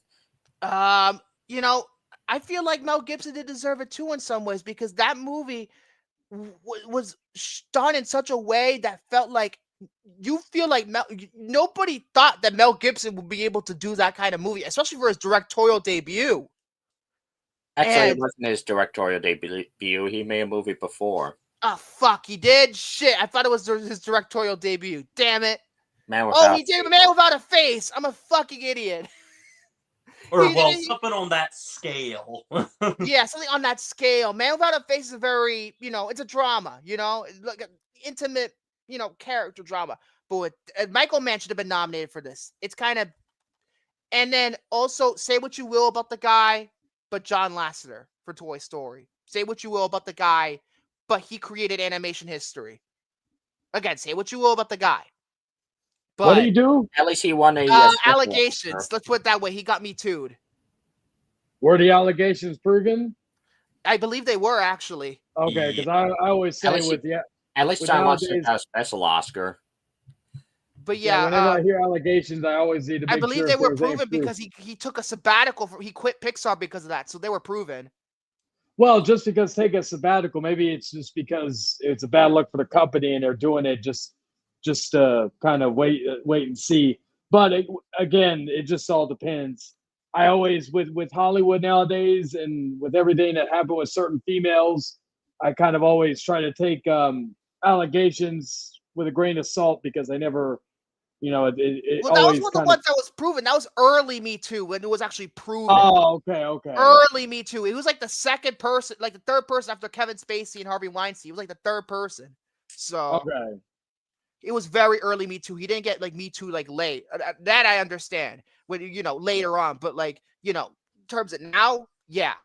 But yeah, the movie is fucking and the ending with him Emil getting shot and they're together and in some ways, there's a one scene I really want to talk about. The hospital scene where he says to his wife that all he is in his life is just chasing bad guys. And it's like it just proves that, even though he was trying to be there for his daughter, ultimately, like this urge that he has to not, it kind of, bites him because even though his life is okay, he didn't get shot at the end of the movie or anything, but his family's kind of fucked up now. They're ruined. Like his whole all of his relationships are fucking ruined. Every single one. It's like, he sacrificed his own happiness just to take down this guy, this one guy. It kind of, it's like, was it like worth it? Yeah, was it worth it? I don't think so. Yeah. I don't think so. Finally, we got to Best Picture. Now, Braveheart won, and the other nominees were Apollo 13, Babe, Il Pastino, and Sensibility. I'd probably replace Il Pastino with Heat, but then again, I believe they should have just stuck to 10 nominees and fill in movies like Toy Story, Usual Suspects, Casino, etc., etc. Casino got shit when I'm thinking. I've never even seen Casino, but I've heard a lot about it. Casino's so great. Because a lot of people tell me you're either a Goodfellas person or you're a Casino person. That's what people tell me. You prefer Goodfellas or you prefer Casino. I need to watch Casino. I've seen Goodfellas. I need to rewatch both of them because I do like both of them equally, but like there are days I will admit where I gravitate more towards Goodfellas, and then there are other days because it's just like I'll watch Goodfellas, I'm like, yep, that's one of the best, and then I watch Casino, and I'm like, I don't know. I'm definitely a Goodfellas person, but I've seen it more than Casino, so I need to see. It helps that it's shorter. Yeah, that too. But yeah, I love Heat. This movie's a fucking masterpiece. It is a masterpiece in every sense of the word. It's one of the best movies of '95. For the record, masterpiece. I think my favorite film of '95 was Toy Story, but this is in the top 5. I would probably say that, or Casino would be another one. But yeah, he would be up there. I'll take this over Pocahontas any day of the fucking week. Me too. Well, and also I'll say this: Avatar over Pocahontas. Thank you. No, Somebody no, was no. Hey, don't make me boot you again. I'm gonna be nice. I'm not gonna boot you, but you better be nice. I'll be like, I'll still take Pocahontas. At least it's original, like Avatar. Pocahontas is not original. It's generic. It's fucking no character development. The only good things about it were the that's Avatar too. If you want to be fucking, the songs were good because Alan Menken always does good work, but that's it. I was gonna say, if you talk about the characters being generic and all that, it's basically Avatar as well. Stephen Lang. It's not. There's Stephen more Lang is the only. There's more development with the fucking What have characters. I done? I was like, Stephen Lang is the only thing. What have you done? What have you done? I was gonna say is what have you done a quote from Avatar? If that's the case, then that's how forgettable the movie is. I don't remember that quote. I don't remember any quotes from that movie. Anyway. A1 is gonna punish you one of these days. Let's put it that way. 5 out of 5. A1? A1, the spiritual God thing from Avatar. Yeah. Fuck the spiritual God thing. This Heat is a 9 out of 10 for me. I gotta go 5 out. I gotta go with 5 as well. I do kind of go back and forth between that and Collateral, but like. I love Collateral. Don't get me wrong; it's also a 5 out of 5, but I prefer this. Yeah, they're rewatching it. I do kind of understand why I would probably but again, I could watch Collateral tomorrow and maybe say, "Oh, Collateral's better." It's just those And two to be fair, movies. again, I haven't seen The Insider. I heard The Insider is absolutely terrific, even though it's a very different movie from Michael Mann. It's more of a drama. It's not action. It is. It is pretty good. Messiah House rules. No, I love I like the Cider House Rules just fine. I actually like that movie more than other people do. I would probably say my top 3 Michael Mann films is Heat, Collateral, and Manhunter. I think that was the best Hannibal Lecter movie. Red Dragon outperformed it, but it I would heard a lot of probably people say be. Red Dragon was the better movie. It is. I will admit, but if I had to rank that, it would be soundtrack. I know Soren agrees with that because I've seen the ranking between both of them. See, you know what's funny? This may be controversial. Go ahead. He Red said Dragon's way better. Yeah, Red Dragon. He said Red Dragon was better. I agree with that, but I will say this also. Sometimes, again, it's like Heat and Collateral. Sometimes I prefer Silence of the Lambs. Sometimes I prefer Red Dragon. But I will say this: Manhunter is the third best movie, and let's not talk about the movie Hannibal. Yeah. There's a reason why I haven't seen it because I don't think I want to see it because I heard the novel is shit and the movie is shit. Apparently, the TV I know is the best adaptation of that fucking book. So yes, it is. It was okay. It's not horrible, but it is. It is it is basically the black sheep. Actually, I can't say that. Oh, Hannibal Rising was the black sheep. Yeah, you would say that. I still need to get that because that's outside of Hannibal season 3. Hannibal Rising, it's a season movie. But yeah, I give it a 5. It's a fucking great movie. It's a movie. It's one of those 3-hour movies that I could actually go back to and watch over and over and over again. And that's very rare because 3-hour movies are usually I feel the length. It like the Thin Red Line. I fucking felt the length and just kill me. But yeah, Terrence Malick, sorry, buddy, but you didn't make a 3-hour movie as good as Michael Mann. Now let's spin the wheel. We're running a little bit over, but I'm not getting called away to fucking do anything, so that's good. Let me just adjust this real quick. Come on. There we go. That should be enough. 3, 2, 1. Hopefully, no good movie. No bad movie. Good movie. I don't want bad. I don't want bad movie. Big money. No. Go and find an Nemo. No. Yes. Guess I gotta see Blair Witch 1 as well because I haven't seen it. My girl actually loves this movie, so let me see if I can find it if it's on streaming because now my girl and I are definitely going to watch this. Whose pick is this? Whose pick is this? Contractual obligation because we did the first one. Oh yeah. Nice looking slipcase. Fuck. -1 movie. A movie I gave a -1 Oh, Blair Witch. Okay, cool. Great. A movie I gave a -1 to. Great. I'm gonna fucking stress this week. How wonderful. Damn it! It's on Prime Video. Wait, Fandango at home. It's free in Plex. Okay, cool. I can place I can watch it. I can't believe this shit. Listen, if the original cut of this movie came out, maybe my score would have been different. But the cut that was released as is, that movie is an abomination. Maybe if Joe, what the fuck's his face, got to make the movie he wanted to make instead of Artist Entertainment fucking him up with this vision because we want to make money.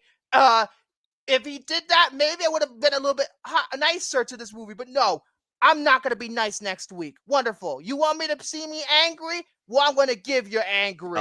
Yay. Yay for you, but not yay for me. I don't know if yay for me because it's bad when me and Hunter's fan fiction about characters from this movie, The Craft, and Ginger Snaps all coming in the same fucking universe. We made it up on the fly, and it was better than this piece of shit. So you're remember that day, Hunter, when we did that when I was watching this movie and we made a fucking fan fiction on the fly? It was better fucking fan fiction than most of the shit that's on AO3. I read fan fiction myself as well, so. God damn, bro. This is fucked up. Josh is not in this movie, but damn, this movie's hard to get through. Jared, you don't have no idea what you're getting into. It's a I have never, because I've only ever seen. It's only only 90 minutes, but it's pain. It's pain. See, and this was me watching this because well, obviously I was there for the review, and you know how I love the first movie. You're not gonna like this movie. I'm gonna So, tell you yeah, this right now. now I get to watch this movie. Yeah, welcome to hell. Damn it. This is ridiculous. This is absolutely ridiculous. I hate this shit. Oh my god, dude. This is fucking ridiculous. I hate this. I really do. Give me a break. I hate this. I really do. Just better. I like Finding Nemo, but I prefer Landing on This than Finding Nemo. Oh my god. No, I never watched Finding Nemo. You fucking kidding me? Voice. You fucking kidding me? I You know me, I like horror movies, good and bad, unless it's Black Christmas 2019. So I will I will definitely enjoy this, and to watch Victor suffer is always a treat for me. Yeah, fucking ridiculous. Absolutely ridiculous. Oh, this is pain. All this awkward silence here. I don't.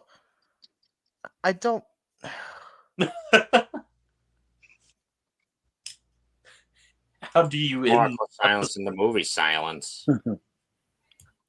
This is I can't. Okay, this is fucking ridiculous. I can't with this shit. I can't. I can't. This Blair Witch 2. Jesus Christ. If they made a movie where the Blair Witch gets killed by somebody else, I don't know. Like, I'm losing it, bro. I'm losing it, dude.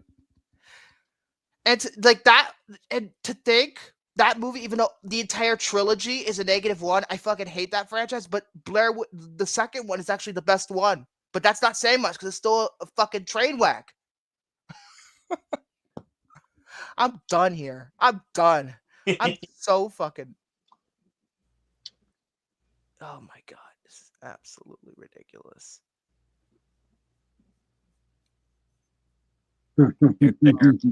God, dude. This is so dumb. Chayton's just having fun over there. I can't. I can't. I can.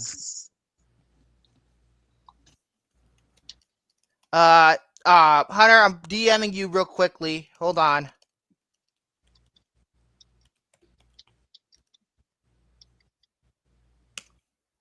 There, I got the message. You wanted me to DM, and I got you. So, but yeah, other than this shit. Oh, no. Fucking Attack. Fuck that piece of shit, too. Which one? You see, look, I usually be angry and mad, but look, I'm just silent. I'm just silent. Imagine next week. I'm just going to be prepared for this fucking anger. I might as well just fucking get this over with like tomorrow or Thursday so I can have actually a peaceful weekend. Just write down my fucking notes, get it fucking over with. Yeah, I mean, might as well. Fuck this shit. I'm done. I'll try to watch it with my girl this week or something. This movie's. We go from Heat to Book of Shadows. Soren, have you ever seen this movie? I haven't even seen the original. Oh, for fuck's sake. Well, good luck if you ever fucking sweetie, decide still to watch awake? it. Because that movie's a piece of shit, Oh, too. guess what movie we're reviewing next week? Book of Shadows, Blair Witch 2. You can't wait. You want to watch it sometime this week? Oh yeah, I can't wait. Yeah, I can't wait to rant on it. Yeah, they're all disturbed because they like Victor's speechless and all that. I told her, I said, yeah, she loves this movie. God, you know what? I'm gonna say something that I never thought I would fucking say. I'd rather watch fucking Immaculate over this shit. I really would. Well, you haven't seen Immaculate, so you don't even know if it's good or not. I don't fucking care. Anything's better than Book of Shadows, Blair Witch 2. Would you rather watch The Roommate again? No. I'd rather jump off a cliff than watch The Roommate ever again. Would you would you rather watch Geely? No. Let's see. Would you rather watch Trolls The 2? Human Champion movies. Troll 2? Oh, yeah. I never saw Troll 2, so I Troll can handle 2. that no problem. At least I can laugh at. Oh my god! Can you watch the Human Centipede series? No. A Serbian film? Oh God. No. Oh, good, Jared. You know, yeah. That The even Room? Oh, that is yeah. too much for me. Would you watch episode 2? I'll do one better than Jose. Episode 2 No. of Star Wars? No. No. So you see, there's a bunch of movies that you'd rather watch Blair Witch 2 over. No, I'm saying I don't want to watch those. Yes, but would you rather watch episode 2 over Blair Witch 2? No, I'd rather be tortured by North Korea. All right. Well, you have to have a choice. You either pick one or the other. Would you rather watch Blair Witch 2 or episode 2? Episode 2 I'd because rather I watch fall episode asleep 2. to it. Would you rather watch The Roommate or Blair Witch 2? Go to sleep. Well, you have I'd to rather pick go to- one of them. You have to pick one of them. No cheating. I am not no fucking Sophie's Choice shit with me, Jayton. I'm Sophia's choicing your ass, motherfucker. Ah, fuck. The Roommate is in like top 5 worst films of all time. I think Blair Witch is in the top 10. So Blair Witch 2, if I do have to pick. Catwoman. Yeah, because I could laugh at it. Jose. By the way, fuck you, Jose. But the Superman 2025 trailer. I watched the fucking sneak peek just fine. So. Okay. All right. Well, the Peaches. Minions. Oh, gee. What'd Would you you say? listen to Peaches in loop? For fuck's sake. Oh, how long would I have to listen to don't it? torture. About the same length as the movie. Which is 90 minutes? Give me a fucking break. God. Madam Web. Hunter has to go. Madam Web. I watched Blair Witch too. Oh, see, so at least there's 2 movies that Victor would watch. Oh, Surf's Up too. I never even seen that movie. I can't even comment on that. So basically, we know that Victor prefers Blair Witch 2 over at least 2 movies. He would rather watch that movie over the other 2. If I had to pick, if you're fucking Sophie's choicing me, that's what I would do. Yeah, which I am. Cuties? No! All right, so that's 3. Okay, there we go. We got. God, yeah. Keep. Yeah, all y'all are putting more. So at least we know that there are that this may be the worst movie in the world according to Victor, but at least we know that One of the worst. I didn't say it was the worst. That was one of the worst. He will watch it over certain movies, so it can't be that bad. It's gonna be pain. But you know what? I'm gonna get this over with this week. I'm not gonna watch it this fucking week. I wait for the weekend to watch it so I can have a fresher memory of the events of the movie. But you know what? I'm gonna be so pissed off when I watch it. I bet you I'm gonna fucking remember everything about the movie. Everything. Next week. Book of Shadows, Blair Witch 2, wonderful. We start off the summer season. I think it's the last episode of April. It wouldn't be the start of the summer season. I'm like, if we start the fucking summer with this shit, imagine it's gonna be our fucking sweeps weekend. Everybody go watch Blair Witch 2 because Victor's gonna go insane on it. Oh my God. Backdoor slut. Oh, what about Scooby Doo? A Triple X parody. Oh, God. I have already watched Scooby-Doo on Zombie Island. I already have a fucking Scooby-Doo movie that I actually like. I finally watched a Scooby-Doo movie that I actually loved. You should watch Dr. Wolfie's review of Scooby Doo, a Triple X parody. Oh God, it's actually quite funny. We're done here. We're done. I have a headache. Goodbye. See ya.